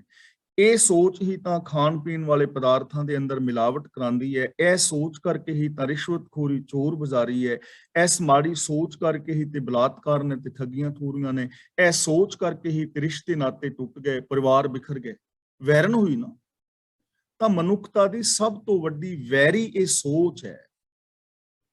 ਕਹੋ ਕਬੀਰ ਸੰਤਨ ਕੀ ਬੈਰਨ, ਜਿਹੜੇ ਰੱਬ ਦੇ ਪਿਆਰੇ ਨੇ ਉਹਨੂੰ ਇਸ ਸੋਚ ਨੂੰ ਆਪਣੀ ਵੈਰਨ ਸਮਝਦੇ ਨੇ, ਮਨੁੱਖਤਾ ਦੀ ਵੈਰੀ ਹੈ। 3 ਲੋਕ ਕੀ ਪਿਆਰੀ, ਲੇਕਿਨ ਬਾਕੀ ਜਿਹੜੇ ਸਾਰਾ ਸੰਸਾਰ ਹੈ ਇਹਨੂੰ ਬੜਾ ਪਿਆਰ ਕਰਦਾ ਹੈ, ਸੋਚ ਨੂੰ। ਬਾਕੀਆਂ ਦੇ ਇਹ ਪਿਆਰੀ ਹੈ, ਬਾਕੀ ਦੇ ਸੋਚ ਦੇ ਨਾਲ ਪਿਆਰ ਪਾਈ ਬੈਠੇ ਨੇ, ਸੋਚ ਨੂੰ ਛੱਡਣ ਵਾਸਤੇ ਤਿਆਰ ਹੀ ਨਹੀਂ ਹੈ। ਕਰਮ ਕਾਂਡ ਕਰੀ ਜਾਣਗੇ, ਲੋਕ ਵਿਖਾਵੇ ਦੇ ਕੰਮ ਕਰੀ ਜਾਣਗੇ, ਨਿੰਦਾ ਚੁਗਲੀ ਕਰੀ ਜਾਣਗੇ। ਇਹ ਸੋਚ ਨੂੰ ਛੱਡਣ ਲਈ ਤਿਆਰ ਕਿੱਥੇ ਬੰਦਾ? ਆਮ ਬੰਦਾ ਤਿਆਰ ਨਹੀਂ ਹੈ। ਤਾਂ ਇਹਨੂੰ ਕਹਿੰਦੇ ਨੇ ਕਹੋ ਕਬੀਰ ਸੰਤਨ ਕੀ ਬੈਰਨ, 3 ਲੋਕ ਕੀ ਪਿਆਰੀ, ਕਿ ਜੋ ਰੱਬ ਦੇ ਪਿਆਰੇ ਨੇ, ਸਚਿਆਰ ਪੁਰਖ ਨੇ, ਉਹ ਇਸ ਚੀਜ਼ ਨੂੰ ਆਪਣੀ ਵੈਰੀ ਸਮਝਦੇ ਨੇ। ਬਾਕੀ ਜੋ ਲੋਕ ਨੇ ਪੂਰੀ ਦੁਨੀਆ ਦੇ, ਉਹ ਉਹਨੂੰ ਆਪਣੀ ਪਿਆਰੀ ਬਣਾਈ ਬੈਠੇ ਨੇ। ਆਸਾ ਜੋਗੀ ਜਤੀ ਤਪੀ ਸੰਨਿਆਸੀ ਬਹੁ ਤੀਰਥ ਭ੍ਰਮਣਾ। ਜਤੀ ਦਾ ਮਤਲਬ ਜਿਨ੍ਹਾਂ ਨੇ ਵਿਆਹ ਸ਼ਾਦੀ ਨਹੀਂ ਕਰਾਈ, ਜਿਨ੍ਹਾਂ ਨੇ ਕਾਮ ਵਾਸਨਾ ਨੂੰ ਰੋਕਿਆ ਹੈ। ਤਪੀ ਦਾ ਮਤਲਬ ਮਨ ਨੂੰ ਹੱਠ ਦੇ ਨਾਲ ਰੋਕਣ ਵਾਲੇ, ਸਰੀਰ ਨੂੰ ਕਈ ਤਰ੍ਹਾਂ ਦੇ ਕਸ਼ਟ ਦੇਣ ਵਾਲੇ। ਜਿਵੇਂ ਕਿ ਕਈ ਲੋਕ, ਤੁਸੀਂ ਬਹੁਤੇ ਬਾਬੇ ਦੇਖੇ ਹੋਣਗੇ, YouTube ਤੇ ਵੀਡੀਓਜ਼ ਮਿਲ ਜਾਂਦੀਆਂ ਨੇ ਕਿ 4-5 ਧੂਣੀਆਂ ਤਾਈਆਂ ਨੇ, 4 ਚਫੇਰੇ ਵਿਚਕਾਰ ਬਾਬਾ ਜੀ ਬੈਠੇ ਨੇ। ਗਰਮੀ ਦੇ ਮੌਸਮ ਵਿੱਚ, ਸਰਦੀ ਦੇ ਮੌਸਮ ਵਿੱਚ ਸਿਰ ਦੇ ਉਤਲੇ ਪਾਸੇ ਕੜਵੰਜੀ ਤੇ ਘੜਾ ਧਰ ਕੇ ਤੇ ਜਲ ਧਾਰਾ ਕਰ ਰਹੇ ਨੇ। ਕੋਈ ਪਾਣੀ ਵਿੱਚ ਖਲੋਤਾ ਹੈ, ਕੋਈ ਪੁੱਠੇ ਸਿੱਧੇ ਸਾਹ ਲੈ ਰਿਹਾ ਹੈ। ਇਹਨੂੰ ਕਹਿੰਦੇ ਨੇ ਸਰੀਰ ਨੂੰ ਕਸ਼ਟ ਦੇਣਾ। ਬਹੁਤ ਤੀਰਥ ਤੀਰਥ ਦਾ ਮਤਲਬ ਤੀਰਥਾਂ ਤੇ ਇਸ਼ਨਾਨ ਕਰਨ ਵਾਲੇ। ਭ੍ਰਮਣਾ ਦਾ ਮਤਲਬ ਭਰਮਣਾ, ਜਿਹੜੇ ਭਟਕਦੇ ਨੇ, ਜਿਹੜੇ ਧਰਤੀ ਦੇ ਉੱਤੇ ਹੀ ਘੁੰਮਦੇ ਰਹਿੰਦੇ ਨੇ, ਟਿਕਦੇ ਹੀ ਨਹੀਂ ਇੱਕ ਜਗ੍ਹਾ ਤੇ। ਤਾਂ ਭਗਤ ਕਬੀਰ ਜੀ ਕਹਿੰਦੇ ਨੇ ਕਈ ਲੋਕ ਜੋਗੀ ਨੇ, ਕਈ ਜਤੀ ਨੇ, ਕਈ ਤਪੀ ਨੇ, ਕਈ ਸੰਨਿਆਸੀ ਨੇ, ਔਰ ਬਹੁਤ ਸਾਰੇ ਤੀਰਥਾਂ ਤੇ ਜਾਣ ਵਾਲੇ ਲੋਕ ਨੇ। ਐਸੇ ਕਰਮ ਲੋਕ ਕਰ ਰਹੇ ਨੇ, ਹਜ਼ਾਰਾਂ ਲੋਕ ਨੇ ਐਸੇ। ਲੁੰਜਿਤ ਮੁੰਜਿਤ ਮੋਨ ਜਟਾ ਧਰ ਅੰਤ ਤਉ ਮਰਨਾ। ਲੁੰਜਿਤ ਦਾ ਮਤਲਬ ਸਰੇਵੜੇ, ਜਿਹੜੇ ਵਾਲ ਆਪਣੇ ਸਰੀਰ ਤੋਂ, ਸਿਰ ਤੋਂ ਪੁੱਟਦੇ ਨੇ। ਤੁਸੀਂ YouTube ਤੇ ਵੀ ਦੇਖ ਸਕਦੇ ਹੋ, ਕੁਛ ਜੈਨੀ ਵੀਰ ਨੇ ਉਹ ਵਾਲ ਨਹੀਂ ਰੱਖਦੇ।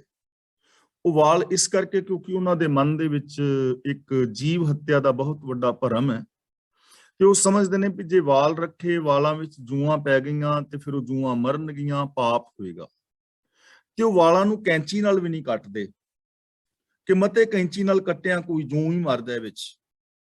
ਇਸ ਕਰਕੇ ਉਹ ਵਾਲ ਪੁੱਟਦੇ ਨੇ ਕੱਲਾ ਕੱਲਾ ਕਰਕੇ, ਮੁੱਛਾਂ ਦੇ ਵੀ, ਦਾੜੀ ਦੇ ਵੀ, ਔਰ ਸਿਰ ਦੇ ਵੀ ਨਾ ਉਹ ਸਵਾਹ ਲਾ ਕੇ ਹੱਥਾਂ ਨੂੰ ਪੁੱਟਦੇ ਨੇ। ਮੈਂ ਆਪ ਇੱਕ ਵੀਡੀਓ ਵੇਖੀ, ਉਹਨੂੰ ਕਹਿੰਦੇ ਨੇ ਲੁੰਜਿਤ, ਕਿ ਸਿਰ ਦੇ ਵਾਲਾਂ ਨੂੰ ਪੁੱਟ ਦੇਣਾ, ਸਿਰ ਤੇ ਕੋਈ ਵਾਲ ਹੀ ਨਾ ਰਹਿਣ ਦੇਣਾ। ਲੁੰਜਿਤ ਤੇ ਮੁੰਜਿਤ ਕਹਿੰਦੇ ਨੇ ਮੁੰਜ ਦੀ ਤੜਾਗੀ ਪਾਉਣ ਵਾਲੇ ਬੈਰਾਗੀ ਸਾਧੂ। ਜਿਵੇਂ ਬੱਚਿਆਂ ਨੂੰ ਤੜਾਗੀ ਨਹੀਂ ਪਾਈ ਹੁੰਦੀ, ਤੇ ਉਹ ਮੁੰਜ ਦਾ ਵਾਣ ਜਿਹੜਾ ਹੁੰਦਾ ਹੈ, ਉਹ ਮੁੰਜ ਦੀ ਤੜਾਗੀ ਉਹਨਾਂ ਨੇ ਲੱਕ ਦੁਆਲੇ ਬੰਨੀ ਹੁੰਦੀ ਹੈ। ਉਹਨਾਂ ਬੈਰਾਗੀਆਂ ਨੂੰ ਕਹਿੰਦੇ ਨੇ ਮੁੰਜਿਤ। ਜਟਾਧਰ ਦਾ ਮਤਲਬ ਜਟਾਧਾਰੀ ਸਾਧੂ, ਜਿਨ੍ਹਾਂ ਨੇ ਵੱਡੀਆਂ ਜਟਾਵਾਂ ਰੱਖੀਆਂ ਨੇ। ਅੰਤ ਦਾ ਮਤਲਬ ਅਖੀਰ ਨੂੰ। ਤਉ ਦਾ ਮਤਲਬ ਤਾਂ ਵੀ। ਮਰਨਾ ਦਾ ਮਤਲਬ ਮਰਨਾ ਪੈਣਾ। ਤਾਂ ਕਬੀਰ ਜੀ ਕਹਿੰਦੇ ਨੇ ਭਾਵੇਂ ਕੋਈ ਸਰੇਵੜਾ ਹੈ, ਭਾਵੇਂ ਕੋਈ ਬੈਰਾਗੀ ਹੈ, ਭਾਵੇਂ ਕੋਈ ਮੌਨੀ ਹੈ, ਮੌਨ ਧਾਰਨ ਕਰਨ ਵਾਲਾ, ਸਮਾਧੀ ਲਾਉਣ ਵਾਲਾ, ਭਾਵੇਂ ਕੋਈ ਜਟਾਵਾਂ ਵਧਾਉਣ ਵਾਲਾ ਹੈ, ਆਖਿਰ ਨੂੰ ਮਰਨਾ ਪੈਣਾ ਹੈ। ਯਾਨੀ ਇੱਕ ਤਾਂ ਸਰੀਰ ਕਰਕੇ ਮੌਤ ਹੋਏਗੀ, ਤੇ ਦੂਜੀ ਗੱਲ ਮੇਨ ਜਿਹੜੀ ਹੈ ਕਿ ਜੇ ਸੱਚ ਨਾਲੋਂ ਟੁੱਟੇ ਰਹੇ, ਰੱਬੀ ਰਜ਼ਾ ਮੁਤਾਬਕ ਜ਼ਿੰਦਗੀ ਨਾ ਜੀਵੀ, ਤਾਂ ਆਖਿਰ ਨੂੰ ਆਤਮਿਕ ਮੌਤ ਤੇ ਮਰਨਾ ਪੈਣਾ। ਇਹ ਚੀਜ਼ਾਂ ਜਿਹੜੀਆਂ ਨੇ ਆਤਮਿਕ ਮੌਤ ਤੋਂ ਨਹੀਂ ਬਚਾ ਸਕਦੀਆਂ। ਆਤਮਿਕ ਮੌਤ ਤੋਂ ਸਿਰਫ ਰੱਬੀ ਗੁਣ ਬਚਾ ਸਕਦੇ ਨੇ। ਰੱਬੀ ਰਜ਼ਾ ਦੇ ਅੰਦਰ ਤੁਰਨ ਦੇ ਨਾਲ ਇਨਸਾਨੀਅਤ ਅੰਦਰ ਜ਼ਿੰਦਾ ਰਹਿ ਸਕਦੀ ਹੈ, ਤਾਂ ਅਖੀਰ ਨੂੰ ਫਿਰ ਵੀ ਮਰਨਾ ਤੇ ਪੈਣਾ। ਇਸ ਲਈ ਗੁਰੂ ਜੀ ਕਹਿੰਦੇ ਨੇ ਤਾਂ ਤੇ ਸੇਵੀਅਲੇ ਰਾਮ ਨਾ। ਰਾਮ ਨਾ ਇਕੱਠਾ ਪੜਨਾ ਹੈ। ਤਾਂਤੇ ਦਾ ਮਤਲਬ ਤਾਂ ਤੇ, ਯਾਨੀ ਚੰਗੀ ਗੱਲ ਇਹ ਹੈ। ਸੇਵੀਅਲੇ ਦਾ ਮਤਲਬ ਸਿਮਰਿਆ ਜਾਏ, ਰਜ਼ਾ ਦੇ ਵਿੱਚ ਤੁਰਿਆ ਜਾਏ, ਸੇਵਿਆ ਜਾਏ। ਰਾਮਨਾ ਦਾ ਮਤਲਬ ਜੋ ਸਰਬ ਵਿਆਪਕ ਪ੍ਰਭੂ ਹੈ, ਇਸ ਕਰਕੇ ਉਹਦੀ ਰਜ਼ਾ ਵਿੱਚ ਤੁਰਿਆ ਜਾਏ। ਸੇਵੀਅਲੇ ਦਾ ਮਤਲਬ ਸੇਵਾ ਕਰਨੀ, ਮਤਲਬ ਰੱਬੀ ਰਜ਼ਾ ਦੇ ਅੰਦਰ ਤੁਰਨਾ। ਇਸ ਲਈ ਸਭ ਤੋਂ ਚੰਗੀ ਗੱਲ ਇਹ ਹੈ ਕਿ ਰੱਬੀ ਰਜ਼ਾ ਵਿੱਚ ਤੁਰਿਆ ਜਾਏ ਔਰ ਰੱਬੀ ਗੁਣਾਂ ਦੇ ਧਾਰਨੀ ਹੋਇਆ ਜਾਏ, ਰੱਬ ਦੀ ਸਿਫਤ ਸਲਾਹ ਕੀਤੀ ਜਾਏ, ਉਹਨੂੰ ਆਪਣੇ ਚੇਤੇ ਵਿੱਚ ਵਸਾਇਆ ਜਾਏ। ਇਸ ਲਈ ਜਦੋਂ ਇਹ ਕਰਮ ਕਰਕੇ ਵੀ, ਜਿੰਨੇ ਵੀ ਆ ਪਿਛਲੀ ਪੰਕਤੀਆਂ ਦੇ ਵਿੱਚ ਦੋ ਦੇ ਵਿੱਚ ਗਿਣੇ ਨੇ, ਕਿ ਕੋਈ ਜੋਗੀ, ਜਤੀ, ਤਪੀ, ਸੰਨਿਆਸੀ, ਤੀਰਥਾਂ ਤੇ ਭਰਮਣ ਵਾਲੇ, ਸਰੇਵੜੇ, ਬੈਰਾਗੀ, ਮੌਨ ਧਾਰਨ ਕਰਨ ਵਾਲੇ, ਜਟਾਵਾਂ ਵਧਾਉਣ ਵਾਲੇ, ਅਖੀਰ ਆਤਮਿਕ ਮੌਤ ਤੇ ਫਿਰ ਵੀ ਮਰ ਜਾਣਾ ਜੇ ਸੱਚ ਦੇ ਨਾਲ ਨਾ ਜੁੜੇ। ਤਾਂ ਇਸ ਲਈ ਕਬੀਰ ਜੀ ਕਹਿ ਰਹੇ ਨੇ, ਇਸ ਕਰਕੇ ਰੱਬੀ ਰਜ਼ਾ ਦੇ ਵਿੱਚ ਰਹੋ, ਰੱਬੀ ਗੁਣਾਂ ਨੂੰ ਹਮੇਸ਼ਾ ਯਾਦ ਕਰੋ। ਰਸਨਾ ਰਾਮ ਨਾਮ ਹਿਤ ਜਾਕੈ ਕਹਾ ਕਰੇ ਜਮਨਾ। ਇੱਥੇ ਜਮਨਾ ਦਾ ਮਤਲਬ ਹੈ ਜਮ, ਰਸਨਾ ਦਾ ਮਤਲਬ ਜ਼ਬਾਨ, ਹਿਤ ਦਾ ਮਤਲਬ ਪਿਆਰ। ਕਿ ਜਿਸ ਮਨੁੱਖ ਦੇ ਹਿਰਦੇ ਵਿੱਚ ਪਿਆਰ ਹੈ ਰੱਬੀ ਗੁਣਾਂ ਦਾ, ਔਰ ਜਿਸ ਦੀ ਜ਼ਬਾਨ ਦੇ ਅੰਦਰ ਰੱਬੀ ਗੁਣ ਨੇ, ਰੱਬੀ ਰਜ਼ਾ ਵਿੱਚ ਜੋ ਜ਼ਿੰਦਗੀ ਜੀ ਰਿਹਾ ਹੈ, ਕਹਾ ਕਰੇ ਜਮਨਾ, ਉਹਦਾ ਜਮ ਕੀ ਵਿਗਾੜ ਲੈਣਗੇ? ਕਾਮ ਕ੍ਰੋਧ ਉਹਦਾ ਕੀ ਵਿਗਾੜ ਲੈਣਗੇ? ਆਤਮਿਕ ਮੌਤ ਉਹਦਾ ਕੀ ਵਿਗਾੜ ਲੈਗੀ? ਉਹਨੂੰ ਆਤਮਿਕ ਮੌਤ ਕਿਵੇਂ ਆਏਗੀ? ਕਾਮ ਕ੍ਰੋਧ ਉਹਦੇ ਨੇੜੇ ਕਿਵੇਂ ਆ ਜਾਣਗੇ? ਜੋ ਰੱਬੀ ਰਜ਼ਾ ਵਿੱਚ ਤੁਰ ਰਿਹਾ ਹੈ, ਜਿਸ ਦਾ ਰੱਬੀ ਗੁਣਾਂ ਦੇ ਨਾਲ ਪਿਆਰ ਹੈ, ਜਿਸ ਨੇ ਰੱਬੀ ਗੁਣਾਂ ਨੂੰ ਆਪਣੀ ਸੋਚ ਅੰਦਰ ਵਸਾ ਲਿਆ ਹੈ, ਜਮ ਉਹਦਾ ਕੀ ਕਰਨਗੇ? ਮੌਤ ਦਾ ਡਰ ਉਹਨੂੰ ਕੀ ਕਰੇਗਾ? ਕੁਛ ਵੀ ਨਹੀਂ, ਉਹਦੇ ਨੇੜੇ ਵੀ ਨਹੀਂ ਆਏਗਾ। ਪ੍ਰਤਾਪ ਤੁਮਾਰਾ ਦੇਖ ਕੇ ਜਮਦੂਤ ਛੱਡ ਜਾਹੇ। ਸੱਚ ਦਾ, ਗੁਣਾਂ ਦਾ ਪ੍ਰਤਾਪ ਵੇਖ ਕੇ ਆਤਮਿਕ ਮੌਤ ਲਿਆਉਣ ਵਾਲੇ ਜਿਹੜੇ ਜਮ ਨੇ, ਵਿਕਾਰ ਨੇ, ਉਹ ਬੰਦੇ ਨੂੰ ਛੱਡ ਜਾਂਦੇ ਨੇ। ਇਸ ਲਈ ਆਤਮਿਕ ਮੌਤ ਤੋਂ ਬਚਣ ਲਈ ਸਾਨੂੰ ਤੀਰਥਾਂ ਤੇ ਭਰਮਣਾ, ਜੋਗੀ ਜਤੀ ਸੰਨਿਆਸੀ ਤਪੀ ਹੋਣਾ ਇਹ ਕਰਮ ਕਰਨ ਦੀ ਲੋੜ ਨਹੀਂ ਹੈ, ਸਗੋਂ ਇਹ ਆਤਮਕ ਮੌਤ ਦਾ ਕਾਰਨ ਬਣਨਗੇ। ਇਸ ਲਈ ਸਾਨੂੰ ਰੱਬੀ ਰਜ਼ਾ ਦੇ ਅੰਦਰ ਤੁਰਨਾ ਚਾਹੀਦਾ ਹੈ। ਜਿਸ ਇਨਸਾਨ ਦਾ ਪਿਆਰ ਰੱਬੀ ਰਜ਼ਾ ਨਾਲ, ਰੱਬੀ ਗੁਣਾਂ ਦੇ ਨਾਲ ਹੈ, ਉਹਦਾ ਆਤਮਕ ਮੌਤ ਕੀ ਵਿਗਾੜ ਲੈਗੀ? ਭਾਵ ਕੁਛ ਵੀ ਨਹੀਂ, ਉਹ ਆਤਮਕ ਮੌਤ ਤੇ ਨਹੀਂ ਮਰੇਗਾ। ਆਗਮ ਨਿਰਗਮ ਜੋਤਿਕ ਜਨ ਹੈ, ਬਹੁ ਬਹੁ ਬਿਆ ਕਰਨਾ। ਇੱਥੇ ਆਗਮ ਦਾ ਮਤਲਬ ਹੈ ਸ਼ਾਸਤਰ, 6 ਸ਼ਾਸਤਰ ਨਾ, 6 ਕਰ 6 ਗੁਰ। ਨਿਰਗਮ ਦਾ ਮਤਲਬ ਨਿਗਮ ਯਾਨੀ ਵੇਦ। ਜਾਣਨੇ ਦਾ ਮਤਲਬ ਜੋ ਜਾਣਦੇ ਨੇ। ਵਿਆਕਰਨਾਂ ਦਾ ਮਤਲਬ ਵਿਆਕਰਨ। ਬਹੁਤ ਸਾਰੇ ਲੋਕ ਨੇ ਜੋ ਵੇਦ, ਸ਼ਾਸਤਰ ਔਰ ਜੋਤਿਸ਼ ਬਾਰੇ ਜਾਣਦੇ ਨੇ, ਸ਼ਾਸਤਰ ਪੜ੍ਹਦੇ ਨੇ, ਬੜੀ ਜਾਣਕਾਰੀ ਹੈ, ਵੇਦ ਜਾਣਦੇ ਨੇ, ਜ਼ਬਾਨੀ ਯਾਦ ਨੇ, ਵਿਆਕਰਨ ਬਾਰੇ ਬੜੇ ਤਗੜੇ ਵਿਦਵਾਨ ਨੇ, ਔਰ ਜੋਤਿਸ਼ ਬਾਰੇ ਉਹ ਬਹੁਤ ਕੁਝ ਜਾਣਦੇ ਨੇ। ਇਹਨਾਂ ਚੀਜ਼ਾਂ ਬਾਰੇ ਉਹ ਜਾਣਦੇ ਨੇ। ਤੰਤ ਮੰਤਰ ਸਭ ਔਖਦ ਜਾਣ ਹੈ, ਅੰਤ ਤਉ ਮਰਨਾ। ਤੰਤ ਦਾ ਮਤਲਬ ਟੂਣੇ, ਮੰਤਰ ਦਾ ਮਤਲਬ ਮੰਤਰ, ਜਾਦੂ, ਔਖਦ ਦਾ ਮਤਲਬ ਦਵਾਈਆਂ। ਜੋ ਮਨੁੱਖ ਜਾਦੂ, ਟੂਣੇ, ਮੰਤਰ ਤੇ ਦਵਾਈਆਂ ਜਾਣਦੇ ਨੇ, ਅੰਤ ਤਉ ਮਰਨਾ, ਅਖੀਰ ਮਰ ਤੇ ਉਹਨਾਂ ਨੇ ਵੀ ਜਾਣਾ ਹੈ। ਯਾਨੀ ਇਹ ਚੀਜ਼ ਫਿਰ ਸਮਝਣ ਵਾਲੀ ਹੈ ਕਿ ਜੇ ਕੋਈ ਵੇਦ ਸ਼ਾਸਤਰਾਂ ਬਾਰੇ ਜਾਣਕਾਰੀ ਰੱਖਦਾ ਹੈ, ਵਿਆਕਰਨ ਬਾਰੇ ਜਾਣਕਾਰੀ ਰੱਖਦਾ ਹੈ, ਔਰ ਜਾਦੂ ਟੂਣਿਆਂ ਬਾਰੇ ਜਾਣਕਾਰੀ ਰੱਖਦਾ ਹੈ, ਦਵਾਈਆਂ ਬਾਰੇ ਜਾਣਕਾਰੀ ਰੱਖਦਾ ਹੈ, ਪਰ ਜੇ ਉਹ ਸੱਚ ਦੇ ਨਾਲ ਨਹੀਂ ਜੁੜਿਆ, ਰੱਬੀ ਰਜ਼ਾ ਵਿੱਚ ਨਹੀਂ ਤੁਰਦਾ, ਉਹਨੂੰ ਆਤਮਕ ਮੌਤ ਤੇ ਮਰਨਾ ਹੀ ਪੈਣਾ। ਆਤਮਕ ਮੌਤ ਤੋਂ ਇਹ ਜਾਣਕਾਰੀਆਂ ਨਹੀਂ ਬਚਾ ਸਕਣੀਆਂ ਜੇਕਰ ਅਸੀਂ ਇੰਪਲੀਮੈਂਟ ਜ਼ਿੰਦਗੀ ਵਿੱਚ ਨਹੀਂ ਕਰਦੇ ਸੱਚ ਨੂੰ। ਮੰਨ ਲਓ ਹੁਣ ਮੈਂ ਹਾਂ ਤਾਂ ਮੈਂ ਗੁਰਬਾਣੀ ਦੀ ਵਿਚਾਰ ਕਰ ਰਿਹਾ ਹਾਂ, ਤੇ ਜੇ ਮੈਂ ਗੁਰਬਾਣੀ ਦੀ ਵਿਚਾਰ ਤਾਂ ਕਰ ਰਿਹਾ, ਪਰ ਜੇ ਮੈਂ ਇਹਨੂੰ ਇੰਪਲੀਮੈਂਟ ਨਹੀਂ ਕਰ ਰਿਹਾ, ਮੇਰੀ ਸੋਚ ਦੇ ਅੰਦਰ ਸੱਚ ਨਹੀਂ, ਮੇਰੀ ਬੋਲਬਾਣੀ ਚੰਗੀ ਨਹੀਂ, ਮੇਰਾ ਬਿਹੇਵੀਅਰ ਚੰਗਾ ਨਹੀਂ, ਤਾਂ ਆਤਮਕ ਮੌਤ ਤੇ ਮੈਂ ਮਰਿਆ ਹੋਇਆ ਹਾਂ। ਮੈਂ ਆਤਮਕ ਮੌਤ ਤੋਂ ਥੋੜੀ ਬਚ ਸਕਦਾ।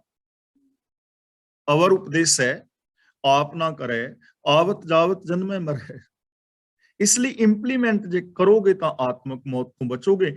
ਇਹ ਨਹੀਂ ਕਿ ਜੇ ਕੋਈ ਬੜਾ ਵਿਦਵਾਨ ਹੈ, ਜੇ ਉਹਨੂੰ ਵੇਦ ਸ਼ਾਸਤਰਾਂ ਦਾ ਗਿਆਨ ਹੈ, ਧਰਮ ਗ੍ਰੰਥਾਂ ਬਾਰੇ ਬੜੀ ਜਾਣਕਾਰੀ ਰੱਖਦਾ ਹੈ, ਤੇ ਉਹ ਮੁਕਤ ਹੋ ਜਾਏਗਾ ਜਾਣਕਾਰੀ ਨਿਰੀ ਨਾਲ। ਨਾ, ਸੱਚ ਨੂੰ ਇੰਪਲੀਮੈਂਟ ਕਰਨਾ ਹੋਵੇਗਾ, ਮਨ ਬਚਨ ਕਰਮ ਕਰਕੇ ਸੱਚ ਨਾਲ ਜੁੜਨਾ ਹੋਵੇਗਾ, ਸਚਿਆਰ ਹੋਣਾ ਹੋਵੇਗਾ, ਤਾਂ ਹੀ ਹੈ ਨਾ। ਤੇ ਜੇ ਉਹ ਇੰਪਲੀਮੈਂਟ ਨਹੀਂ ਕਰਦਾ ਸੱਚ ਨੂੰ, ਤਾਂ ਇਹ ਤੰਤਰ ਮੰਤਰ ਆਦਿਕ ਤੁਹਾਨੂੰ ਆਤਮਕ ਮੌਤ ਤੋਂ ਨਹੀਂ ਬਚਾ ਪਾਣਗੇ। ਆਤਮਕ ਮੌਤ ਤੇ ਮਰਨਾ ਹੀ ਪਵੇਗਾ। ਵੈਸੇ ਇਹਨਾਂ ਤੰਤਰਾਂ ਮੰਤਰਾਂ ਬਾਰੇ ਅਸੀਂ ਵਿਚਾਰ ਕਰ ਚੁੱਕੇ ਹਾਂ ਕਿ ਵੀ ਚੀਜ਼ਾਂ ਨਹੀਂ ਹੈ, ਇਹ ਵਹਿਮ ਭਰਮ ਨੇ। ਰਾਜ ਭੋਗ ਅਰ ਛਤਰ ਸਿੰਘਾਸਨ ਬਹੁ ਸੁੰਦਰ ਰਮਨਾ। ਭੋਗ ਦਾ ਮਤਲਬ ਮੌਜਾਂ, ਖਾਣ ਪੀਣ ਦੇ ਪਦਾਰਥ, ਸਿੰਘਾਸਨ ਤੋਂ ਮਤਲਬ ਤਖਤ, ਸੁੰਦਰ ਰਮਨਾ ਦਾ ਮਤਲਬ ਸੋਹਣੀਆਂ ਇਸਤਰੀਆਂ।